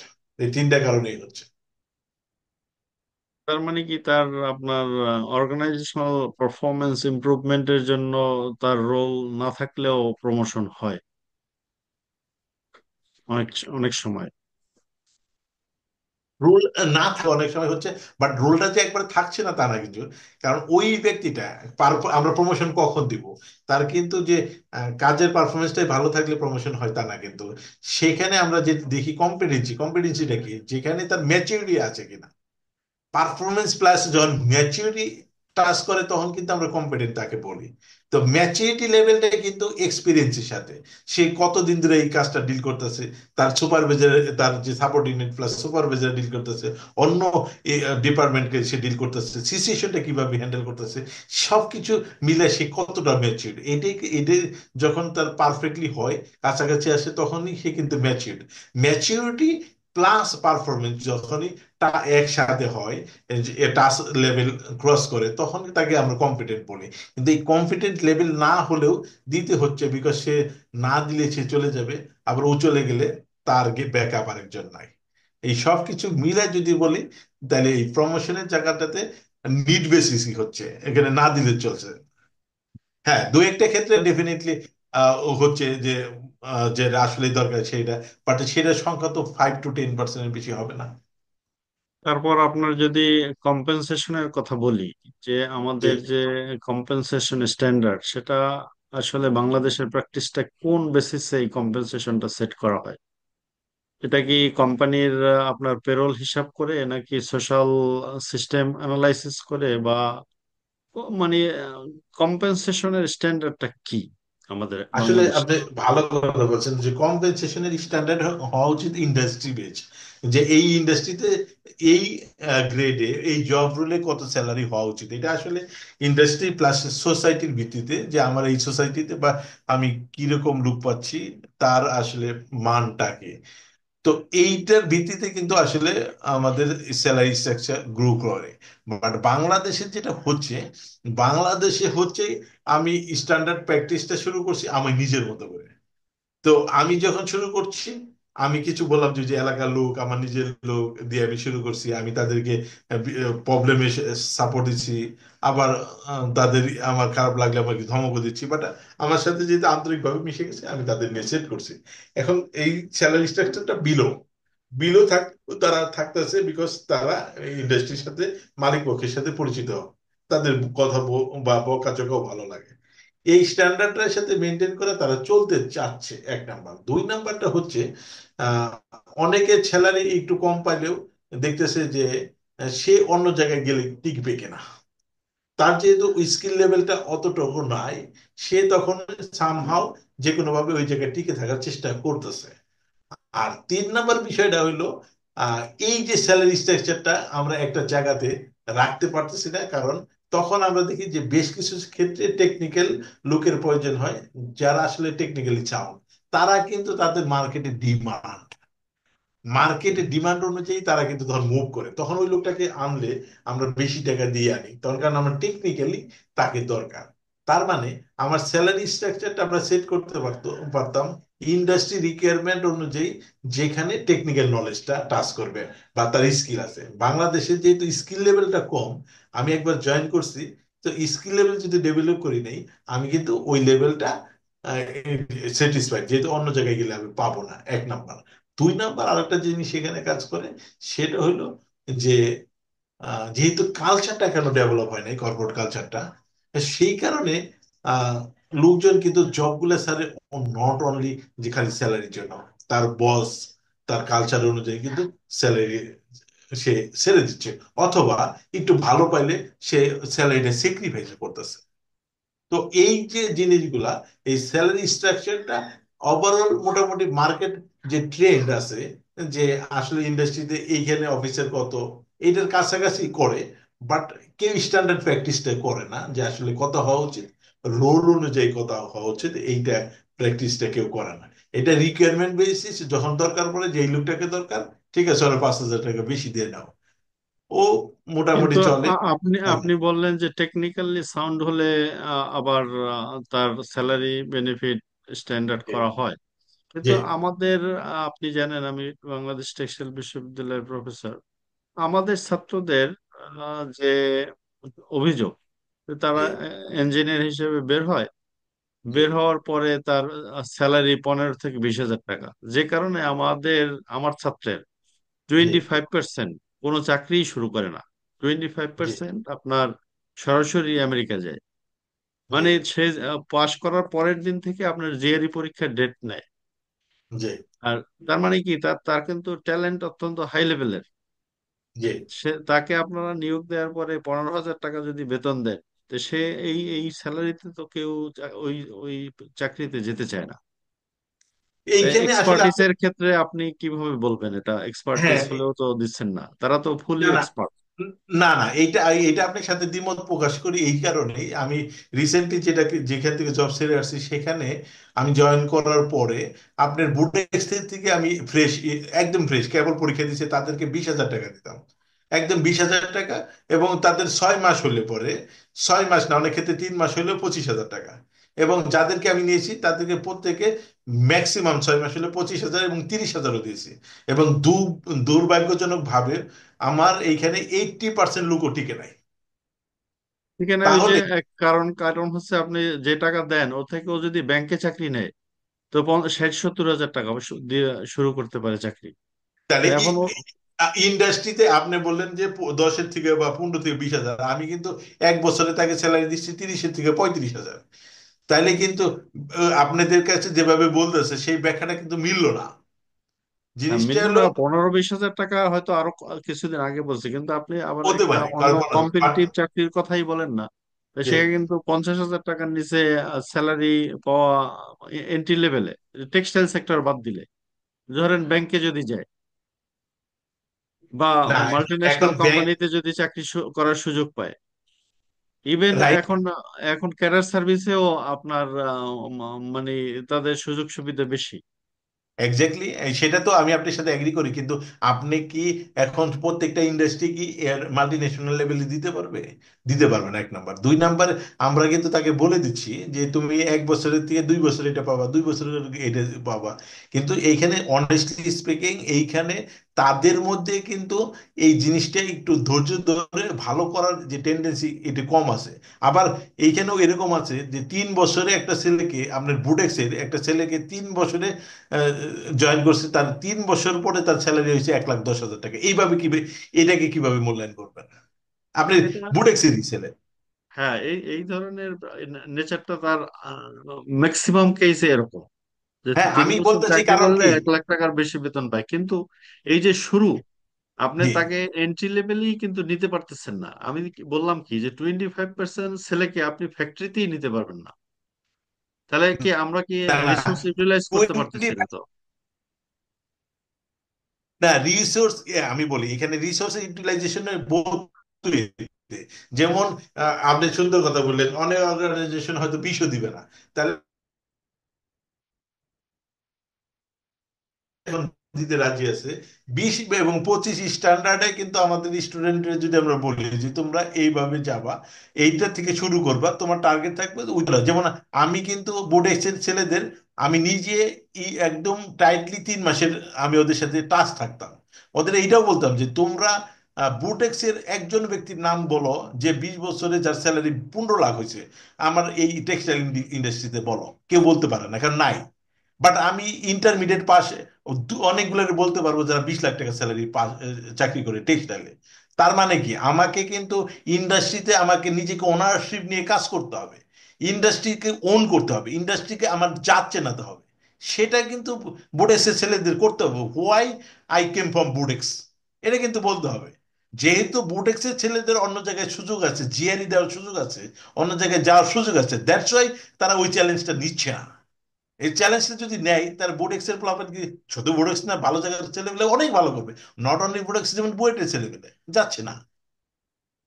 তারা কিন্তু মার্কেটে লিডার হতে পারবে। লিডার হতে হলে তাকে কিন্তু কাঠখড় পোড়াতে হবে।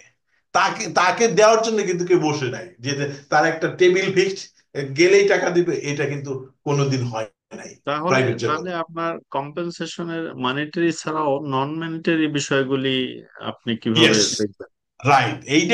এইটা বলছেন, এইটা সুন্দর কথা বলছেন। এই জায়গাটাতে আমি আপনার সাথে এগ্রি করি।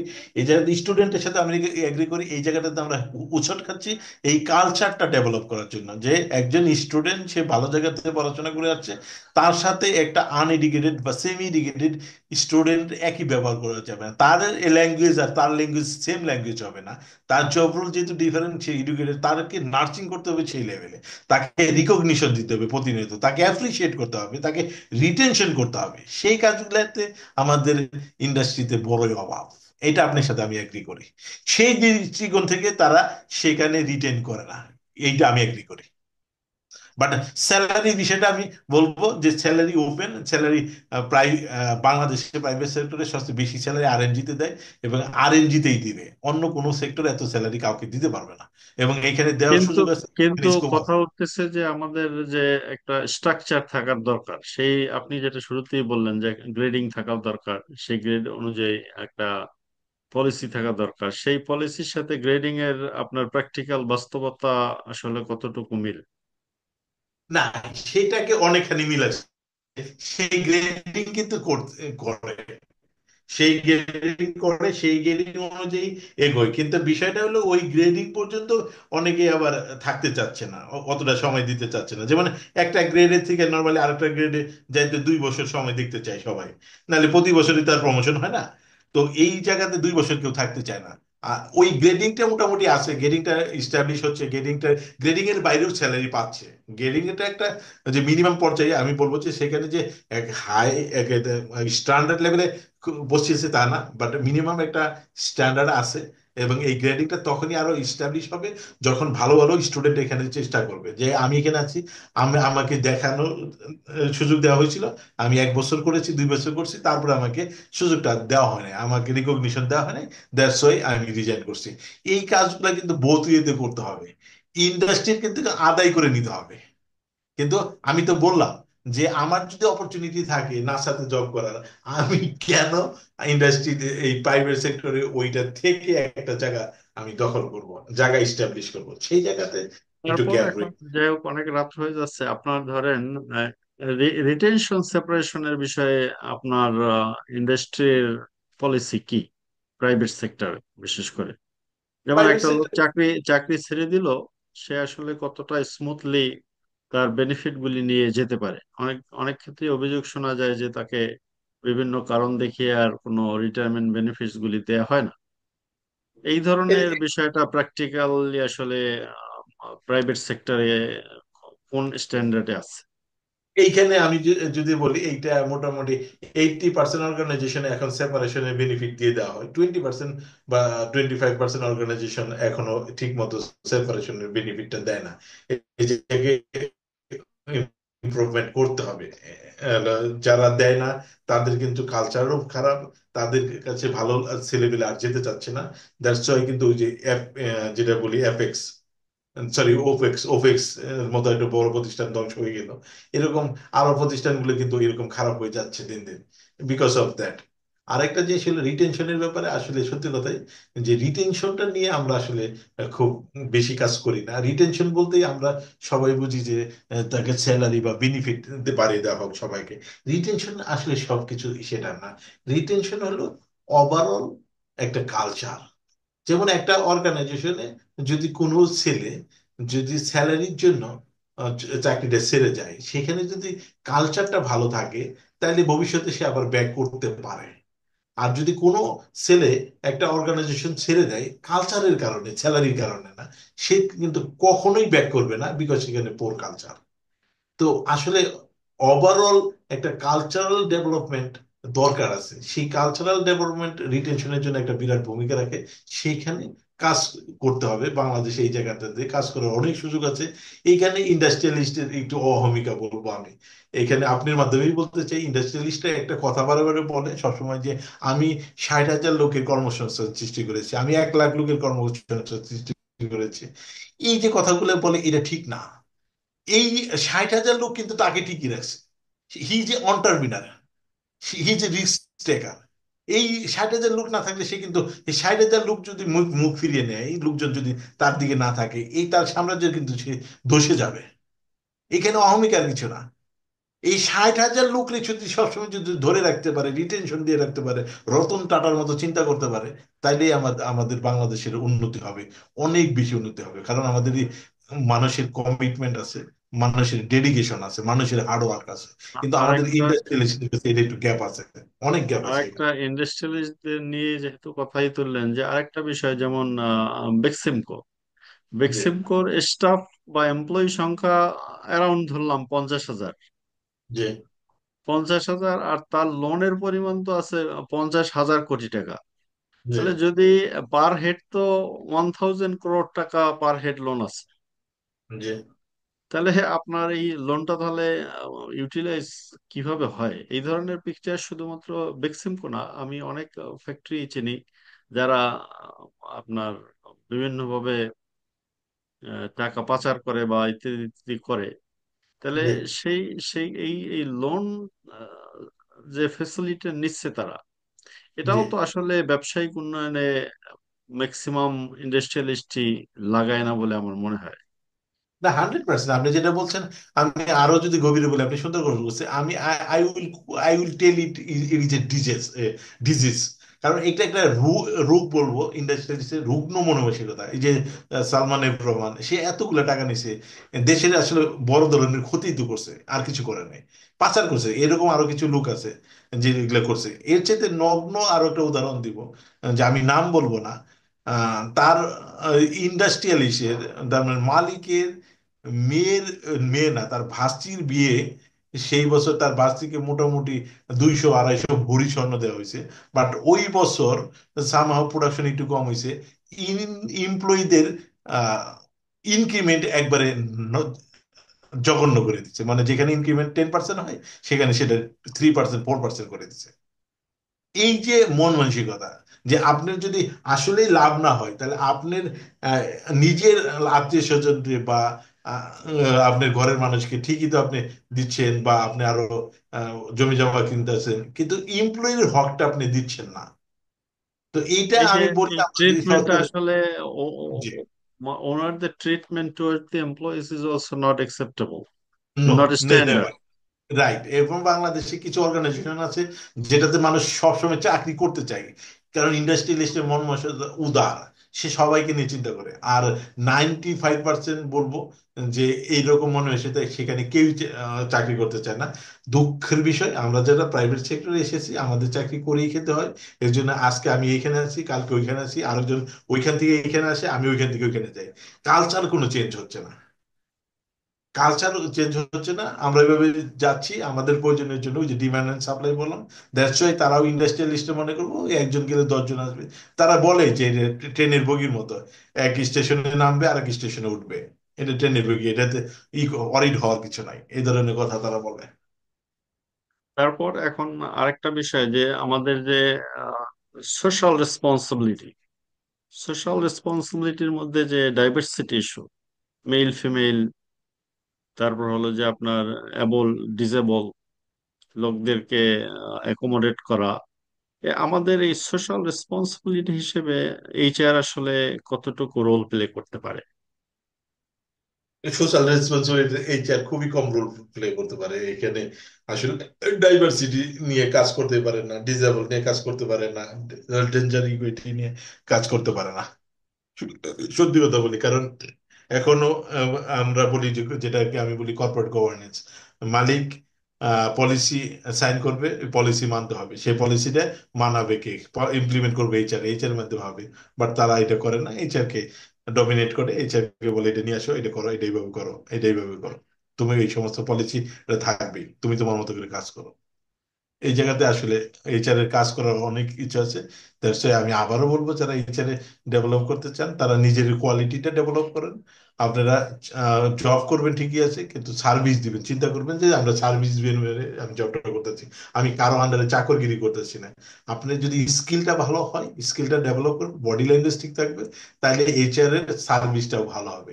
আর যদি স্কিল খারাপ থাকে, এইচআর কে মাথা নিচু করে কাজ করতে হবে, আর এইচআর যখনই মাথা নিচু করে কাজ করবে তখন ইন্ডাস্ট্রি ডেভেলপ করবে না। তারপর আপনারা ধরেন যে আমরা এখন এইচআর ইনভেস্টমেন্ট অ্যানালাইসিস এখন শিখাই ছেলেদের। এর প্র্যাকটিস আপনারা করেন কিনা? যেমন হিউম্যান ক্যাপিটাল আরওআই, জি। এই ধরনের হিসাব নিকাশ করেন কিনা? এবং ধরেন আরো একটু সাইন্টিফিক ওয়েতে যে relationship between compensation and the company's profitability, যেটাকে আমরা বলি হিউম্যান রিসোর্স ভ্যালু চেইন, এই এইভাবে আপনার জাস্টিফিকেশন দিয়ে স্যালারি ইনক্রিমেন্ট করা বা কম্পেনসেশন প্যাকেজ আরো ইমপ্রুভ করা, এই ধরনের সেবা বাংলাদেশের কোম্পানিগুলি প্র্যাকটিস করে আসলে কিনা? যদি বলি প্র্যাকটিস ওইভাবে, যে একজাক্টলি খালি প্রমোশনের ক্ষেত্রে হয় না, ইনক্রিমেন্টের ক্ষেত্রে হয় না, বাট প্র্যাকটিসটা এইভাবে আছে কিরকম, যে আমি আসলে লুক কত নিব, এই লোকজন নিলে পরে এটার সাথে প্রফিট আসলেই জড়িত। কারণ এই লোকের যেমন স্যালারি আছে তেমন তার আবার ওভার টাইম আছে। তার মানে salary and wages plus productivity. আমি কত লোক যেটাকে নিচ্ছি তাকে কত টাকা দিচ্ছি, আমি প্রোডাক্টিভিটি কত বের করতেছি, এটা কিন্তু প্রতিদিনই ক্যালকুলেশন হচ্ছে। এটা যে হচ্ছে না তা না, বাট আমি যদি বলি যে সাইন্টিফিক্যালি মেথড ওয়েতে হচ্ছে কিনা, সেইখানে কোশ্চেন আছে, সেইখানে আমি বলবো গ্যাপ আছে। বাট এটা অ্যানালিসিস প্রতিদিনই করতে হয়, কারণ আমার ওভারটাইম বাড়ানো যাবে না, স্যালারি বাড়ানো যাবে না, আমার প্রোডাক্টিভিটি বাড়াতে হবে। এই জায়গাতে এতে কাজ করে। বাট সাইন্টিফিক্যালি যদি বলে যে আপনি আরো এর সাথে লিঙ্ক করে দেন, সেই জায়গায় সাইন্টিফিক্যালি বা ডকুমেন্টেশন কোনো এইচআর এখন পর্যন্ত ওইভাবে ততটা দেখাইতে পারবে না, হয়তো 5% দেখাইতে পারবে, বাকিগুলা দেখাইতে পারবে, বাট তাদের কনসেপ্ট, এই কনসেপ্ট নিয়ে কাজ করতে হয়। তো এখন আপনারা ধরেন যে আপনি হয়তো এইচআর এর উপরে লেখাপড়া করেছেন, এখন আপনার এইচআর ডিপার্টমেন্টে যদি ওভারঅল বলেন, তাহলে কত পার্সেন্ট লোক আছে যারা আসলে এইচআর এর উপর তাদের পড়ালেখা আছে? এইচআর ডিপার্টমেন্টে চাকরি করে অনেক সময় দেখা গেল যে পলিটিক্যাল সায়েন্সের তার গ্রাজুয়েশন। এই ধরনের লোক আমাদের ইন্ডাস্ট্রিতে কেমন এইচআর ডিপার্টমেন্টে? এইচআর ডিবেট এখন একটু কমেছে, তারপরও আমার মনে হয় যে নন এইচআর ব্যাকগ্রাউন্ড তাও 10 to 15% আছে। Ten ten ten two two fifteen fifteen percent তো খুব একটা বেশি না। তাহলে তো না খুব। আপনার এ- বেশ এ- প্রফেশনাল এ- ডিপার্টমেন্টে প্রফেশনালিজম আসতেছে। না আসতেছে, কিন্তু এইখানে স্যার আরো একটা বিষয় আছে। একটা আছে, আমরা সার্টিফিকেশন দিয়ে যদি চিন্তা করি, সেটা কিন্তু 10 to 15% বুঝলাম যে এইচআর ব্যাকগ্রাউন্ড। কিন্তু এই যে এইচআর পড়াশোনা করে আসতেছে, তারা আদৌ আসলে থিওরিটিক্যালি কতটুকু সাউন্ড, আসলে এইচআর বুঝে কিনা, তার প্র্যাকটিসটা বুঝে কিনা, এইখানে কিন্তু যথেষ্ট, কারণ যথেষ্ট সন্দেহ আছে। বিভিন্ন জায়গা থেকে পাশ করে আসতেছে তারা, কিন্তু আমি আবারও বলি যে একটা সিম্পল কোশ্চেন আপনি নিজে করবেন যে ঠিক রিক্রুটমেন্ট অ্যান্ড সিলেকশন পার্থক্যটা কি, বলতে পারবেন না। কারণ এই সব জায়গায় খালি সার্টিফিকেট গুলো দিতে দিচ্ছে সবাই। বাট এই যে থিওরিটিক্যালি যে পড়ানোটা, আপনি থিওরিটিক্যালি প্র্যাকটিক্যাল ওয়েতে পড়ানো যায়, যেটাতে সে বুঝবে, যেটাতে সেটা নিয়ে কাজ করতে পারবে, সেই ইন্ডাস্ট্রি ওরিয়েন্টেড, সেই প্র্যাকটিক্যাল ওরিয়েন্টেড এডুকেশনের ঘাটতি আছে। এটা আমি পেয়েছি সব জায়গাতে। এবং তারপর আমার এখন সাথে। যদি আমরা বলি যে আপনার লিগ্যাল বিষয়টা, যেমন আমেরিকার মতো দেশেও কিন্তু ইকুয়াল এমপ্লয়মেন্ট অপরচুনিটি অ্যাক্ট বা ইইও, যেটা আমরা সহজে বুঝি, এই জি, ধরনের আইন কিন্তু আছে, কিন্তু বাংলাদেশে জি। কিন্তু এই ধরনের আইন নেই। কিন্তু আপনার এই এমপ্লয়মেন্ট, যে ইকুয়াল এমপ্লয়মেন্ট অপরচুনিটি বিষয়টা কতটা সেন্সিটিভ আমাদের ইন্ডাস্ট্রিতে, প্রাইভেট সেক্টরে? প্রাইভেট সেক্টর গুলোতে আসলে যেখানে আসলে যে কমপ্লায়েন্স মেনটেন করা হয়, সেইখানে জায়গাগুলোতে অনেকখানি ইমপ্লিমেন্টেড হয়। যেখানে কমপ্লায়েন্স নাই সেই জায়গাতে এখানে মেনটেন করা হয় না, সত্যি কথা। কারণ এখানে বায়াররা যেখানে ফলো করে তখন ইকুয়ালি এমপ্লয়মেন্ট অপরচুনিটি এই বিশেষ করে আরএনজি তে দেখা হয়, সেখানে এটা মেনটেন করা হয় মোরালেস, এটাকে কেউ ফেলে দিতে পারবে না। বাট আমি যদি বলি নন আরএনজি যেখানে আছে সেখানে কেউ এমপ্লয়মেন্ট অপরচুনিটি দেখা হয় না। তাহলে আপনার এই যে আরো বিষয়গুলি যেগুলি আছে, যেমন সেক্সুয়াল হ্যারাসমেন্ট বা এই ধরনের এমপ্লয়মেন্ট এট উইল বলে আর কি, যে যখন চাকরি করতে মনে চাবে না আমরা করব না, আবার যখন মনে চাবে তাকে বাদ দিব, একটা মালিকের পক্ষে একটা এমপ্লয়ীদের পক্ষে, যেটাকে ইন্টারন্যাশনালি বলে যে আপনার ফোর্স। Employment at will. হ্যাঁ। এমপ্লয়মেন্ট এট উইলের ক্লোজ গুলি আমাদের দেশে আসলে কতটুকু ফলো করা হয়? না এখন আমি আবারও বলি আরএনজি তে এটা করা হয় বললাম কারণ এখানে বায়ার দেখে, এখানে কমপ্লেন্স অডিট হয়, সেখানে এগুলা দেখে। হ্যাঁ, এই জায়গাতে কিছুটা ক্ষেত্রে আছে যে অনেক ক্ষেত্রে ওনার বা যারা সিনিয়র লেভেলে চাকরি করে তাদের ইসের সাথে এটা জড়িত, তারা অনেক রাগ বশত আগে করতো। এখন অনেক জায়গায় চলে কমে এসেছে, কারণ এখন আসলে লেবার সংকটও আছে, স্কিল সম্পন্ন লোকের সংকট থাকাতে এই জায়গাতে অনেকখানি কমে এসেছে। আর এই জায়গাগুলো বিভিন্ন ফোরামেও উঠে এসেছে তো, এমপ্লয়ীদের বা অপারেটর যারা আছে তারা বিভিন্ন জায়গায় কথা বলতে পারে, তাদেরকে তাদের ফেডারেশন আছে, এই জায়গাগুলোতে এই কথাগুলো বলে, এই জন্য এই জায়গাগুলোতে অনেক কমে আসছে, আরএনজি তে কমে আসছে, বাট অন্য জায়গাতে এখন ওই লেভেলটা কমে আসে নাই। বাট ইমপ্রুভমেন্ট হচ্ছে এটা, আর বাংলাদেশ আরো হবে। বাংলাদেশ লেবার ল যেটা 2006, এটা আসলে কতটুকু ইমপ্লিমেন্ট হয় আমাদের দেশে? আমি যদি বলি আরএনজি তে যেগুলা যেখানে কমপ্লায়েন্স ভালো বায়ার আছে সেখানে আরএনজি তে লেবার ল অপারেটর ক্ষেত্রে অপারেশনে বিশেষ করে শ্রমিক লেভেলে এটা ভালোই হচ্ছে। স্টাফ লেভেলেই যদি একটু কম হয়, বাট আরএনজি তে মোটামুটি মোরলেস এখন প্র্যাকটিসটা নাইনটি অন্য পার্সেন্ট বলবো অন্য যে অন্য লেবার। সেক্টরে, অন্য সেক্টরে নাই, খুবই কম। আর এই ট্রেড ইউনিয়নের যে প্র্যাকটিসটা, এটা আসলে আপনার কি মনে হয়? ট্রেড ইউনিয়নের প্র্যাকটিসটা কি ভালো না খারাপ? মানে পজিটিভ ইম্প্যাক্ট আছে ইন্ডাস্ট্রিতে নাকি নেগেটিভ? আমি যতটুকু দেখেছি নেগেটিভ ইম্প্যাক্ট, কারণ আমাদের সত্যি কথা আমরা ওনারশিপটা আমাদের জায়গাতে খুব কম। এক নাম্বার যে আমরা নিজেদের দাবি দাওয়াটা নিয়ে কথা বলতে পছন্দ করি বোথ ওয়েতে, এমপ্লয়ার এমপ্লয়ারের চিন্তা করে, এমপ্লয়ি এমপ্লয়ের চিন্তা করে, বোথ ওয়েতে যেহেতু এই চিন্তাটা আছে, যদি বোথ ওয়েতে সবার সবার চিন্তা করতো তাহলে ট্রেড ইউনিয়নটা সম্ভাবনা ভালো ছিল।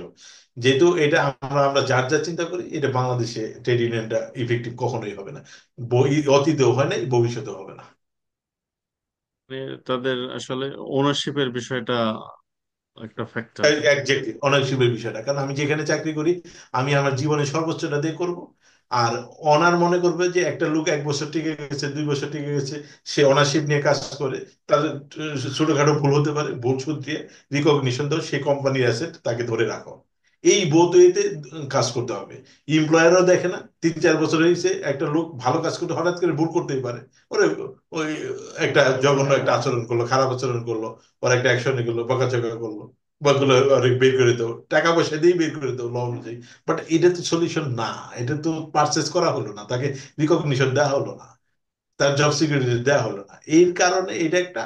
আর আমাদের আমরাও যারা চাকরি করেছি, যেটা আপনি বললেন, বেশিরভাগ অপারেটররা খালি হাতে যায় আবার খালি হাতে ফেরত যায়, এটা সত্যি কথা। ওরা যখন হাতে টাকা পায়, টাকা পাইলেই মাসের বেতন যখন 20-22 হাজার টাকা পায়, 2-3 দিন খাবে, ভালো মন্দ খেয়ে ঘুমাবে, তারপর আবার অফিসে আসবে। এই যে ওদের টেন্ডেন্সি, এইখানে তো আমি বলবো একটা এডুকেশনের একটা পার্ট আছে, ওভারঅল একটা চিন্তা ভাবনার পার্ট আছে। কারণ এইখানে দেখেন এই আরএনজির সাথে যারা জড়িত আছে, এর সাথে অনেক ট্রেড ইউনিয়ন, সরি ওই যে ফেডারেশন জড়িত আছে, বাসায় নিজেদের লোকজন জড়িত আছে, সোসাইটি জড়িত আছে। তাদের প্রত্যেকেই কিন্তু যে একটা ভালো কথা বলবে অপারেটরদের যে না তোমরা ভালো করে কাজ করো, আরএনজি ভালো না থাকলে আমরা ভালো থাকবে না, এই যে তাকে মোটিভেট করে ভালো কাজ করা, এটা কিন্তু কেউ বলে না। আবার একইভাবে যে আমাদের যে লোকজন আছে, যে ম্যানেজমেন্ট বলি, মিড লেভেল ম্যানেজমেন্ট বলি, হাই লেভেল ম্যানেজমেন্ট বলি, তা তাদেরও চিন্তা ভাবনা কিন্তু এমপ্লয়ি ওরিয়েন্টেড না। এমপ্লয়ি যে অ্যাসেট, এমপ্লয়ি যে রিসোর্সেস, তাকে ওইভাবে যে মূল্যায়ন করতে হবে, তাকে যে সম্মান দিয়ে কথা বলতে হবে, সম্মান ভালোবাসতে হবে, সেটাও তারা মানে না। এই বোথ এতে জায়গাতেই কাজ করার অনেক চিন্তা ভাবনা ডেভেলপ করতে হবে। প্রত্যেকের চিন্তা ভাবনাতে যখনই ডেভেলপমেন্ট আসবে তখন প্র্যাকটিস গুলো ভালো হবে, আদারওয়াইজ। আরেকটা বিষয় যে আপনার ফরেন এমপ্লয়ি আমাদের দেশে কাজ করে। জি। এই ফরেন এমপ্লয়ি আমরাও যখন বিদেশে যাই, ফরেন এমপ্লয়ি হিসেবে কাজ করি, সেখানে কিন্তু কোনো রেস্ট্রিকশন নেই, কোনো অসুবিধাও নেই, আরো তারা খুঁজে আমাদের, কারণ তাদের লোক নেই। কিন্তু আমাদের দেশে কিন্তু যারা আপনার টেক্সটাইল গার্মেন্টস সেক্টর বা অন্যান্য সেক্টরে বিদেশ থেকে এসে কাজ করতেছে, তাদের ইকুইভ্যালেন্ট লোক কি বাংলাদেশে আসলে নেই? আছে, তাহলে অবশ্যই আছে। কেন কেন এরা কেন সুযোগ বেশি পাচ্ছে বা পাচ্ছে? আমি যেটা বলবো সেটা হলো এই ক্ষেত্রে একটা কমিউনিকেশন স্কিলের ব্যাপার আছে। তাদের কমিউনিকেশন স্কিলটা কিছুটা হলো আমাদের চেয়ে একটু আমি বলবো ভালো লেভেলে আছে। এটা একটা প্রেজেন্টেশন স্কিলটা একটু ভালো লেভেলে আছে। আহ, তারপরে ওভারঅল যে কথাটা, ওটা আমাদের বাঙালিদের একটা জায়গা দাঁড়িয়ে গেছে। বাঙালিরা কিন্তু এখন যে চিন্তা করে যে আমি ইন্ডাস্ট্রিতে কতদিন কাজ করতে পারবো, কতদিন চাকরি করতে পারবো, ঠিক নাই। পাশাপাশি ফ্রম দ্য ভেরি বিগিনিং সে অন্য একটা কিছু নিয়ে চিন্তা করে। তার যে 100% ডিভোশন, 100% কনসেন্ট্রেশন সে জবে দিবে, সেই জায়গাটাতে বাঙালিদের একটু গ্যাপ আছে। এটা আমি খুবই গভীরভাবে এটা দেখেছি। যে আচ্ছা। আমরা আসলে যেটা চিন্তা করি, আমি ঢুকলাম আমি একটা কাজ নিয়ে, আবার পাশাপাশি আমি অন্য একটা কাজও করি, বা আমি অন্য একটা চিন্তা করি। বা কথার কথা আমি আমার মাথায় একটা, আমি 10 বছর 15 বছর হয়ে গেছে, আমার একটা ফ্ল্যাট কেনা দরকার, আমি ফ্ল্যাট কিনতে পারবে। কি করলাম, আমি একটা লোন নিয়ে ফ্ল্যাট করলাম। তাহলে এখন কিন্তু আরো একটা টেনশন, আমার লোন প্রতি মাসে কিস্তি দিতে হবে, চাকরি থাকে কিনা, এটা থাকে কিনা, ওইটা থাকে কিনা, আরেকটা আমি সম্পদ কিনলাম, আরোটা ওইটা কিনলাম। এই যে ওভারঅল জিনিসগুলা, এটা কিন্তু আমাদের একটা বড় একটা নেগেটিভ জায়গা।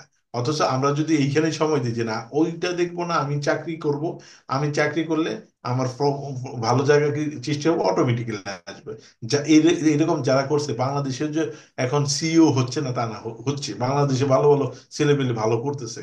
তারা কিন্তু একগ্রতার সহিত ওই এই কাজটাই মন দিয়ে করতেছে এবং তার জীবনের সেরাটা ওইখানেই দিচ্ছে। দ্যাটস ওয়াই তারা কিন্তু ভালো। ওই যে ইন্টেনশনের জায়গা, ওই যে অনারশিপের জায়গা, ওই যে ডেডিকেশনের জায়গাতে একটু গ্যাপ আছে বিদেশিদের সাথে। ওরা আসে, বাচ্চা কাচ্চা বউ বাচ্চা রেখে সারাটা সময় ওই জবেই দেয়, আর ওই পার্শিয়ালি সময়টা দেয়। এই জায়গাটাতে একটা গ্যাপ রয়ে তাহলে গেছে। তাহলে আমরা যে এখন আপনার এসডিজি বা সাস্টেইনেবল ডেভেলপমেন্ট গোলের কথা বলি, সেখানে একটা ইন্ডিকেটর আছে, যেমন বলে যে আপনার ডিসেন্ট ওয়ার্ক, এসডিজি 8। হ্যাঁ। তাহলে ডিসেন্ট ওয়ার্কের মধ্যে কি গ্যাপ হয় না তাদের? এই যে তারা এখানে এসে একেবারে মানে ওয়ার্ক ফ্যামিলি লাইফ ব্যালেন্স যেটা আর কি, সেটা তো তাদের থাকে না, শুধুই ওয়ার্ক লাইফ নিয়ে থাকে। যে ওয়ার্ক লাইফ ব্যালেন্সটা তো তাদের হচ্ছে না, 1 নাম্বার। 2 নাম্বার হচ্ছে হলো, তাদের কিন্তু কাজের মধ্যে কিছুটা রোবোটিক ভাব দেখা যাচ্ছে। এবং এই রোবোটিক আচরণটা কিন্তু তারা এফেক্ট করতেছে কোম্পানিকে। এবং তারা যেহেতু বেশি সময় দিচ্ছে, এটা কিন্তু এমপ্লয়ার ভালোভাবে নিচ্ছে। এবং এই ওর দেখা দেখি এমপ্লয়ার কিন্তু বাঙালিদের চাপে দিচ্ছে, ও রাত 12টা পর্যন্ত করে, তুমি করবে না কেন? ও সারা কাজ করে, বা 12 ঘন্টা করে, 14 ঘন্টা, তুমি করবে না কেন? ও পারে, তুমি পারবে না কেন? এবং ও কিন্তু একটা রোবোটিক লাইফের মতো আচরণ করে, এবং ওর কিন্তু আচরণটাও কিন্তু খুব যে বেশি ভালো হয় তা না। এটা কিন্তু পরিলক্ষিত হচ্ছে এই কারণে, একটা ফরেনার কিন্তু একটা জায়গাতে বেশি দিন টিকতেও পারে না। হ্যাঁ, দুই একজন এক্সেপশনাল ছাড়া বেশিরভাগ ক্ষেত্রে 1 বছর 2 বছর 3 বছর তারপরে কিন্তু এখান থেকে সে চলে যায়। বিকজ অফ দ্যাট তার কিন্তু ওই বন্ডিংটা হয় না, তার রোবোটিক আচরণটাই দেখা যায় বেশি। তো ওই ওয়ার্ক লাইফ ব্যালেন্স তো লাগবে, ডিসিশন ওয়ার্কের ক্ষেত্রে ওটা তো লাগবে, ওটাতে হ্যাম্পার হচ্ছে। বিষয়ে যে হেড হান্টিং এর বিষয়ে বলতেছিলেন, হেড হান্টিং এর বিষয়টা আমাদের দেশে মানে কতটা প্র্যাকটিস হচ্ছে, বা এটা হলে কিভাবে হয়? হেড হান্টিং এর বিষয়টা, প্র্যাকটিসটা যদি বলি যে আসলে বিদেশের ক্ষেত্রে যদি, বিদেশে হেড হান্টিংটা অনেকটা এজেন্সি নির্ভর। বাংলাদেশে হচ্ছে যে জায়গায় পারতেছে না, যে পাচ্ছে না খুঁজে, সেই ক্ষেত্রে গিয়ে এই হেড হান্টিংটা হচ্ছে যে অমুক আছে, যে আপনি নাম দিলে বলে মিস্টার মাসুম আছে বোর্ডেক্সে, সে ভালো টিচার। তাহলে কথার কথা যে সিটি ইউনিভার্সিটি একটা ভালো টিচার চাচ্ছে, তাহলে বুটেক্সের থেকে মাসুম সাহেবকে কিভাবে তুলে আনা যায়। সেই ক্ষেত্রে হেড হান্টিং এর প্রশ্রয় নেওয়া যায়, যে আপনি বুটেক্সের মাসুম সাহেব এনে দেবেন। এটা কি এই তাহলে ক্ষেত্রে আপনার লিগালি বা ইথিক্যালি কতটা মানে ইফেক্টিভ? কোনো এটা ইথিক্যাল? না, ইথিক্যাল কোনো গ্রাউন্ড টাচ করতেছে না। মাসুম সাহেব তো যেতে চাচ্ছে। মাসুম সাহেব পার্সুয়েশন করে, কনভিন্স করে সেই হেড রাইটিং ফার্ম দিয়ে দিচ্ছে, সেটা করে আর দিচ্ছে তারা। আরেকটা বিষয়, আপনি এখন তো একটা নতুন কনসালটেন্সি ফার্ম দিয়েছেন, তাহলে এই এইচআর কনসালটেন্সি ফার্মের আসলে বাংলাদেশে প্র্যাকটিসটা কি, বা এটা কতটা গ্রোয়িং? ডেফিনেটলি এটা একটা গ্রোয়িং, অনেক গ্রোয়িং। যেমন হেড হান্টিং তো ছোট একটা পর্শনের। যদি আমি বলি যে আর একটা বাংলাদেশে জিনিস, যে এটা কি আসলে আউটসোর্সিং এর পর্যায়ে নিয়ে যাচ্ছেন, বা বিজনেস প্রসেস আউটসোর্সিং এর পর্যায়ে যাচ্ছে, নাকি কোন কোন ধরনের কনসালটেন্সি আমাদের দেশে গ্রো করতেছে এখন এইটার? Outsourcing, outsourcing is a part of business. Outsourcing এ, কারণ আউটসোর্সিং নিয়ে কেউ না কেউ বিজনেস করে, তার বিজনেসটা। আউটসোর্সিং আমি বলতেছি এইচআর আউটসোর্সিং, পুরো ফাংশন আউটসোর্স করবে। যে সেটাই হোক, পেরোল সেটাও তো, আউটসোর্সিং ও বলে যেটা। রাইট, যে সেটাও তো আউটসোর্সিং এই পড়লো। হুম। সেটাও আউটসোর্সিং এর একটা পার্ট। আমি ওটা নিয়ে বলবো যে একটু এক সাইডে রাখি, বাকি পার্টগুলো কিন্তু এইচআর এর অনেক কাজ করা আছে। যেমন আপনি যেটা সুন্দর কথা বলছেন যে প্রথমে পলিসি, পলিসিটা এখনো যদি বলি মুষ্টিমেয় কিছু কোম্পানিতে যারা, যেমন আমি যেগুলোতে কাজ করছি সেগুলো বড় বড় অর্গানাইজেশন, পলিসি নিয়ে আমাকে কাজ করতেই হয়েছে। যারা মাঝারি বা ছোট অর্গানাইজেশন তাদের এখন কিন্তু এখনো পলিসি নাই। তা আমি যদি বলি পলিসি। এই পলিসি নিয়ে এছাড়া একটা বিরাট পলিসি, এসওপি, এই ইমপ্লিমেন্টেশন ডেভেলপমেন্টে কনসালটেন্সির কাজ আছে। প্লাস এই যে বড় একটা কাজ আছে যেটা গ্যাপটা রয়ে গেছে, যে ইন্ডাস্ট্রি বলতেছে আমরা স্কিলফুল লোক পাচ্ছি না, আর আমাদের যারা জব সিকার তারা বলতেছে আমরা জব পাচ্ছি না। এই যে মিডলে কাজ করা, কিরকম মিডলে কাজ করা, যে একটা জব সিকারকে প্রথম এমন ভাবে তার সাথে অ্যালাইন হবে যে আপনি কি চাকরি চাচ্ছেন, আপনি কি আপনার রোলটা চাচ্ছেন, কোন এরিয়াতে কাজ করতে চাচ্ছেন, এই এরিয়ার কি কি কাজ হয়, এই জব রোলটা বুঝিয়ে এই জব রোল অনুযায়ী তাকে ডেভেলপ করা। কিরকম ডেভেলপ করা? সাপোজ একজন টেক্সটাইল ইঞ্জিনিয়ার নিবে, তাহলে একটা টেক্সটাইল ইঞ্জিনিয়ার কাজ কি, কাজগুলো বুঝিয়ে দেওয়া। এবং এই টেক্সটাইল ইঞ্জিনিয়ার ওকে একটা এক্সপিরিয়েন্স টেক্সটাইল ইঞ্জিনিয়ারের সাথে একটু ট্যাগ করে দেওয়া আমাদের মাধ্যমে, যে পরিচয় করে দেয় তার সাথে একদিন দুই দিন সিটিং দিয়ে দিলাম যে এইখানে কি কি কাজ হয়, কিভাবে হয়, একটু প্র্যাকটিক্যাল আচর তাকে দেওয়া। সেই অনুযায়ী কিন্তু সে নিজেকে ডেভেলপ করা। এবং ইন্টারভিউ বোর্ডে কি ধরনের কোশ্চেন হবে, ইন্টারভিউ বোর্ডে সে কি ধরনের অ্যান্সারটা দিবে, এবং অর্গানাইজেশন সম্পর্কে যে জেনে যেতে হয়, পুরা যে তাকে গ্রুমিং করে দেওয়া, দিয়ে এই বেটার লোককে কিন্তু ক্যান্ডিডেটকে দেওয়া যায়। সেখানে ওই এমপ্লয়ার যারা আছে তাদের সুবিধা হয়, তাদের 100 150 200 লোক ডাকতে হয় না, তাদের দুই তিনটা লোক ডাকলেই তারা কিন্তু বেটার ক্যান্ডিডেট পায়। এটা একটা রিক্রুটমেন্টের ক্ষেত্রে যাবে। আর ট্রেনিং এর ক্ষেত্রে একটা ভালো পার্ট কাজ করবে, যে ওই যে আপনি যেটা বললেন ট্রেনিং নিড অ্যাসেসমেন্ট করে ট্রেনিংটা দেওয়া, সাথে সাথে ট্রেনিং ডিপার্টমেন্টগুলো সেট করে দেওয়া। যে ইন্টারনাল, যে প্রত্যেকটা ইনস্টিটিউটে, প্রত্যেকটা কোম্পানিতে ভালো ভালো রিসোর্স আছে, তারা কিন্তু ইনহারেন্ট এবং তারা কিন্তু ইন্ট্রোভার্ট। তাদেরকে এক্সট্রোভার্ট করতে হবে, তাদেরকে ডেভেলপ করতে হবে টটের মাধ্যমে, তাদেরকে ট্রেনিং দিতে হবে যে ট্রেনার হিসেবে দাঁড় করানোর জন্য। দেন ওটাকে নার্সিং করে একটা ডেভেলপমেন্ট ডিপার্টমেন্ট দাঁড় করে দিতে হবে। এবং এই যে কেপিআইটা নিয়ে যত কথাই বলি, আহ, যারা কাজ করে তারা সারাদিন এত কাজ করে, এই কেপিআই টেনে কাজ করে তারা খুব বেশি সময় পায় না। তা আমাদের মতো যারা কাজ করছে ওখানে জানে, যেমন আমি আরএমজির বিষয়গুলো ভালো বুঝি, যেহেতু 20 বছর এখানে আরএমজি ছিলেন, আমি চোখ বুঝতে বুঝি কার ডিসক্রিপশন কি, কার কেপিআই কি, তো এগুলো কেন করবে। তো এইগুলা যদি সেট করে দিতে আমরা দিই এবং ড্যাশবুক আকারে ইফেক্টিভ রেজাল্ট নিয়ে, আউটপুট নিয়ে, তাহলে তাদের জন্য কাজ করা সুবিধা হয়। এবং ফাইনালি যে আপনি যে কাজগুলো বললেন, এই যে আমাদের যে ট্রেড ইউনিয়নের কিছু কাজ, ট্রেড ইউনিয়ন যাদের না আসতে পারে, আসলে পরে কিভাবে ম্যানেজ করবে, এমপ্লয়ি রিলেশনটা কিভাবে মেনটেন করবে, এই লেবার লটা কিভাবে ম্যানেজ করবে, এই টোটাল পিএমএসটা কিভাবে করবে, স্ট্রাকচারটা কিভাবে দাঁড়ায় করবে, কোন স্ট্রাকচার ফলো করবে, এই ওভারঅল এইচআরটা এবং লেবার ল ফ্রেমওয়ার্ক মেনটেন করে যে কাজ করবে, এইটা নিয়ে কাজ করার যথেষ্ট জায়গা কনসালটেন্টের আছে। এখন বিষয়গুলো হচ্ছে, যেমন আমি যদি বলি ভালো ভালো যারা কনসালটেন্ট আছে, তারা কিন্তু বেশিরভাগ যারা আছে তারা কিন্তু মাল্টি ন্যাশনালের এক্সপোজার বেশি, আর তারা গার্মেন্টসে কাজ করতেছে। তো গার্মেন্টসে তারা যদি জব নেশন না বুঝে, তারা কিভাবে গার্মেন্টসের সাপোর্টটা দিব? আমি কিন্তু তাদেরকে বলতেছি, যেমন আমার ক্ষেত্রে যদি আমাকে মাল্টি ন্যাশনাল কাজ করতে হয়, আমি কিন্তু কোনোদিন মাল্টি ন্যাশনাল কাজটা নিব না, কারণ আমি ওই কাজটা করি নাই। আমি এটা জানি না, আমি অনেস্টলি বলতেছি যে আমি ওটা নিয়ে কাজ করবো না কখনো। বাট আমি আরএনজি আছি, আরএনজি স্পেশালিস্ট, আমি আরএনজি নিয়ে কাজ করব। এই নৈতিকতা যদি কনসালটেন্টের থাকে, তাহলে কনসালটেন্সির একটা বড় ভূমিকা বাংলাদেশের আছে। আমি মনে করি একটা সুন্দর জায়গা আছে কাজ করা। আপনি তো এইচআর এর সাথে সাথে চার্টার সেক্রেটারিরও একটা গ্রাজুয়েট ডিগ্রি নিয়েছেন। এটা এটা আসলে এইচআর এর সাথে কতটা রিলেটেড? এটা আমি মনে করি পুরোপুরি রিলেটেড, কারণ একটা অর্গানাইজেশন চালাইতে হলে, সেই অর্গানাইজেশনটা ইফেক্টিভ চালাইতে হলে কিন্তু পলিসি দরকার, এবং পলিসি ইমপ্লিমেন্টেশন দরকার, এবং পলিসি অনুযায়ী কাজ করা দরকার। এই যে কোনো একটা কোম্পানি যদি করি, আমরা যদি প্রাইভেট লিমিটেড বলি, আর পাবলিকলি লিস্টেড বলি, আর পাবলিকলি লিমিটেড বলি, এইগুলার পরিচালনা পর্ষদ থাকে, এবং পরিচালনা পর্ষদের কাজ হয় বিভিন্ন কমিটির মাধ্যমে বিভিন্ন ফাংশন গুলো দেখা। এই ফাংশন গুলা কিন্তু পলিসির মাধ্যমে পলিসি অ্যাডপ্ট করে করা হয়, এবং এই পলিসি অনুযায়ী পারফেক্টলি টাইমলি কাজগুলো করা হয় কিনা, সেটা কিন্তু কোম্পানি সেক্রেটারি পার্ট। তো এইটাও কিন্তু এইচআরও যেমন বিজনেস পার্ট, এই কাজগুলো ঠিক মতো দেখে, কোম্পানি সেক্রেটারির কাজও এই কাজগুলো ঠিক মতো এজ এ ওভারঅল কোঅর্ডিনেটর হিসেবে দেখা। তো এইটার সাথে কিন্তু অনেকখানি মিল আছে, এক নাম্বার। দুই নাম্বার, বাংলাদেশের ক্ষেত্রে আমি বলবো যে লিগ্যাল ফ্রেমওয়ার্ক আমরা সবাই আসলে ফাঁকি দিতে অভ্যস্ত, মানে আমরা স্বাচ্ছন্দ্য বোধ করি। যে একটা কোম্পানি ফরমেশন করলাম, তারপরে যে এটার লিগ্যাল ডকুমেন্টস জমা দেওয়া, বিবরণী জমা দেওয়া, তারপর ঠিক মতো এটা পরিচালনা করা হলো না কিনা সেটা রিপোর্ট জমা দেওয়া, এই কাজগুলো আমরা করি না। যখন প্রবলেম ক্রিয়েট হয়ে যায়, তখন আমরা দৌড়াদৌড়ি করি, টাকা পয়সা দিয়ে এটাকে সেটেল করার চেষ্টা করি। তাহলে এইটা যদি আমরা প্রপারলি ম্যানেজ করি, তাহলে কিন্তু কোম্পানিগুলো ইফেক্টিভলি কাজগুলো করে, ইফেক্টিভলি গ্রো করে। এই যে হাজার হাজার কোম্পানি গড়ে ওঠে আবার ভ্যানিশ হয়ে যায়, এর একটাই কারণ পরিচালনার অভাব।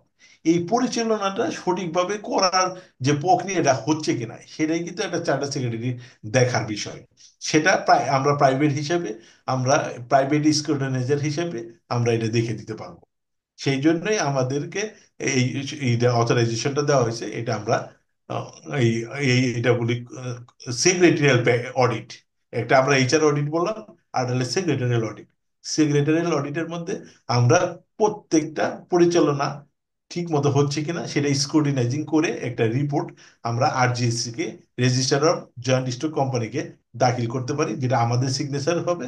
আমরা সেটা সার্টিফাই করব। তখন কিন্তু ওই কোম্পানির প্রবলেম থাকলে কোম্পানি কিন্তু প্রবলেম না, আমাকে ধরবে যে এটা এই চার্টার সেক্রেটারি, এই ফার্ম এটা সার্টিফাই করছে। অতএব আমাকে একটা লিগ্যাল ফ্রেমওয়ার্ক মেনেই সেটা সার্টিফাই করতে হবে, এবং কোনো জায়গায় ভুল থাকলে অ্যাডাপ্ট করে দিতে হবে, ডেভেলপ করে দিতে হবে। তো সেখানেও একটা তাহলে অনেক বড় চার্টার অ্যাকাউন্টেন্টের মতোই আপনারা অডিটের কাজটা না, চার্টার অ্যাকাউন্টেন্ট যেমন অডিটের কাজ করবে, ফিনান্সিয়াল অডিট ওটা ওনার কাজ, ফিনান্সিয়াল অডিটটা। ফিনান্সিয়াল বিষয় দেখবে। হ্যাঁ, ফিনান্সিয়াল অডিটটা উনি দেখবে। ফিনান্সিয়াল অডিট একটা পার্ট হলো প্র্যাকটিসের, যে একটা কোম্পানি বছর শেষে একটা এজিএম করবে, তার ফলাফল সেখানে কিন্তু একটা চার্টার অ্যাকাউন্টেন্সির একটা ফার্মের অডিট রিপোর্ট থাকতে হবে, আদৌ কি যেটা দেখানো হয়েছে প্রফিট লস ঠিক আছে কিনা, সেই পার্টটা কিন্তু তারা অডিটটা করে দিবে। আর আমাদের পার্টটা হবে এইরকম যে বডি থাকবে, সেখানে রিমিউনারেশন কমিটি থাকবে, রিক্রুটমেন্ট কমিটি থাকবে, অডিট কমিটি থাকবে, প্রত্যেকটা কমিটি সঠিকভাবে কাজটা করছে কিনা, এই কাজটা ফ্রেমওয়ার্কের মধ্যে থেকে করছে কিনা, কত দিনের মধ্যে করছে, এবং যেমন একটা কমিটি কয়টা মিটিং করবে, কতদিন পর পর করবে, প্রত্যেকটা নিয়ম মাফিক করছে কিনা, এটা আমরা ফ্রেমওয়ার্কের মাধ্যমে সার্টিফাই করে দেবো। তাহলে এইচআর অডিটের কথা যেটা বলতেছিলেন, এই এইচআর অডিটের প্র্যাকটিস বাংলাদেশে কতটা আছে? বাংলাদেশে এইচআর অডিটের খুবই কম আছে, কারণ এইটা হয় কি, মনে করেন আপনি একটা অর্গানাইজেশনে গেলেন না, কথার কথা আপনি, আপনার একটা বন্ধু একটা বড় কোম্পানির মালিক হয়ে গেছে এতদিনে, আপনাকে বললো যে আপনি একটু আসেন, আপনি গেলেন, আপনি দেখলেন আসলে লোকজন বেশি, আপনি বললেন যে আসলে এটাকে একটু দেখা দরকার কিরকম, তাহলে একটু এইচআর অডিট করা। সেই সমস্ত ক্ষেত্রে তখন ঠিক আছে, আপনি একটু এইচআর অডিটটা করে দেন। এই সমস্ত ক্ষেত্রে এইচআর অডিটটা করে।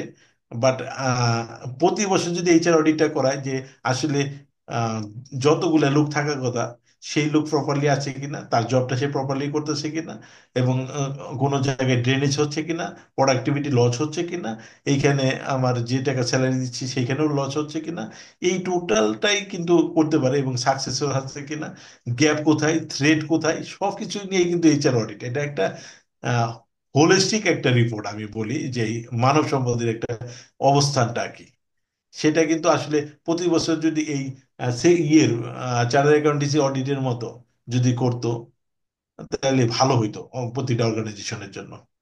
অ্যাটলিস্ট তার মানব সম্পদের চিত্রটা প্রতি বছরই সে দেখতে পেত। বিষয় যে আপনার পিপল অ্যানালিটিক্স যেটা, সেই পিপল অ্যানালিটিক্স এর অ্যাপ্লিকেশন বাংলাদেশে কতটা আছে, বা এই যে পিপুল, ডিপার্টমেন্ট গুলি? এখন ওই যে পিপল অ্যানালিটিক্স নিয়ে সবাই কাজ করতেছে, অ্যানালিটিক্স এর জগৎ সবাই কাজ করতেছে। এই যে যেমন টার্ন ওভার রেশিও দেখে, অ্যাটেন্ডেন্স রেশিও দেখে, তো এই বিভিন্ন এইগুলো যে আমরা এইচআর ম্যাট্রিক্স বলি, এইচআর ম্যাট্রিক্স নিয়ে অনেক অর্গানাইজেশন কাজ করা শুরু করেছে। তবে ভিজুয়ালাইজেশন পর্যায়ে এখন আসে নাই, বাট এখানে এখন আসা শুরু হয়েছে। আমাদের দেশে যেহেতু ইমপ্লিমেন্টেশন পার্টটা একটু স্লো হয় বিভিন্ন কারণে, তো ওই স্লো পর্যায়ে আছে, বাট আসতেছে এখন অ্যানালিটিক্স নিয়ে। সারা বিশ্বের মতো বাংলাদেশ একটু কাজ করার সুযোগ করে দিয়েছে। এখন আসলে মানুষ একটু অ্যানালিটিক্স নিয়ে কাজ করতে পছন্দ বোধ করতেছে। তো হুম। আসতেছে এগুলা। আমরা আসলে অনেক সময় নিলাম। আপনি এখন যদি ওভারঅল কিছু সামারি করে দেন আমাদের এইচআর প্র্যাকটিসেস ইন বাংলাদেশ, তাহলে কিভাবে সামারি করবেন আপনি? হ্যাঁ, আমি এখানে দুই অল্প কথাই সেরে দিচ্ছি। সেটা হলো overall human resource management. Human রিসোর্সটা খালি এইচআর বলে না, যে আমরা আসলে এইচআরটাকে পৃথক করে ফেলছি। এইচআর বলতে যে এইচআর ডিপার্টমেন্টে আসলে হিউম্যান রিসোর্স সবাই, একটা প্রতিষ্ঠানে যত এমপ্লয়ি আছে সবাই হিউম্যান রিসোর্স। যে এই হিউম্যান রিসোর্সকে সঠিকভাবে পরিচালনা করার দায়ী দায়িত্ব শুধু এইচআর ডিপার্টমেন্টের না, এই দায়ী দায়িত্ব প্রত্যেকটা ডিপার্টমেন্টের, প্লাস আমাদের যে মালিক আছে প্রত্যেকের। এবং এইখানে কেন একটা আমাদের দায়িত্ব, এইটাই এক নাম্বার রিসোর্সেস, এইটাই ফাইনাল রিসোর্সেস। যাকে মোটিভেট করলে, যাকে ইউটিলাইজ করলে অর্গানাইজেশন টিকে থাকে। পৃথিবীতে একমাত্র সম্পদ যেটার উপরেই কোম্পানি টিকে থাকে, আর কোনো সম্পদেরই দরকার নাই। হিউম্যান রিসোর্স ঠিক থাকলে আপনি সব ধরনের সম্পদ আমরা ইউটিলাইজ করতে পারি। সেইখানে হিউম্যান রিসোর্সকে সবসময় ডেভেলপ করতে হবে, সবসময় রিকগনাইজ করতে হবে, সবসময় মোটিভেট করতে হবে। তাহলে এমপ্লয়ি টিকে থাকবে, এবং কালচারটাও সবসময় ডেভেলপ থাকতে হবে, যাতে হিউম্যান রিসোর্স টিকে থাকে, একটা কোম্পানিকে ওনারশিপ নিয়ে কাজ করে।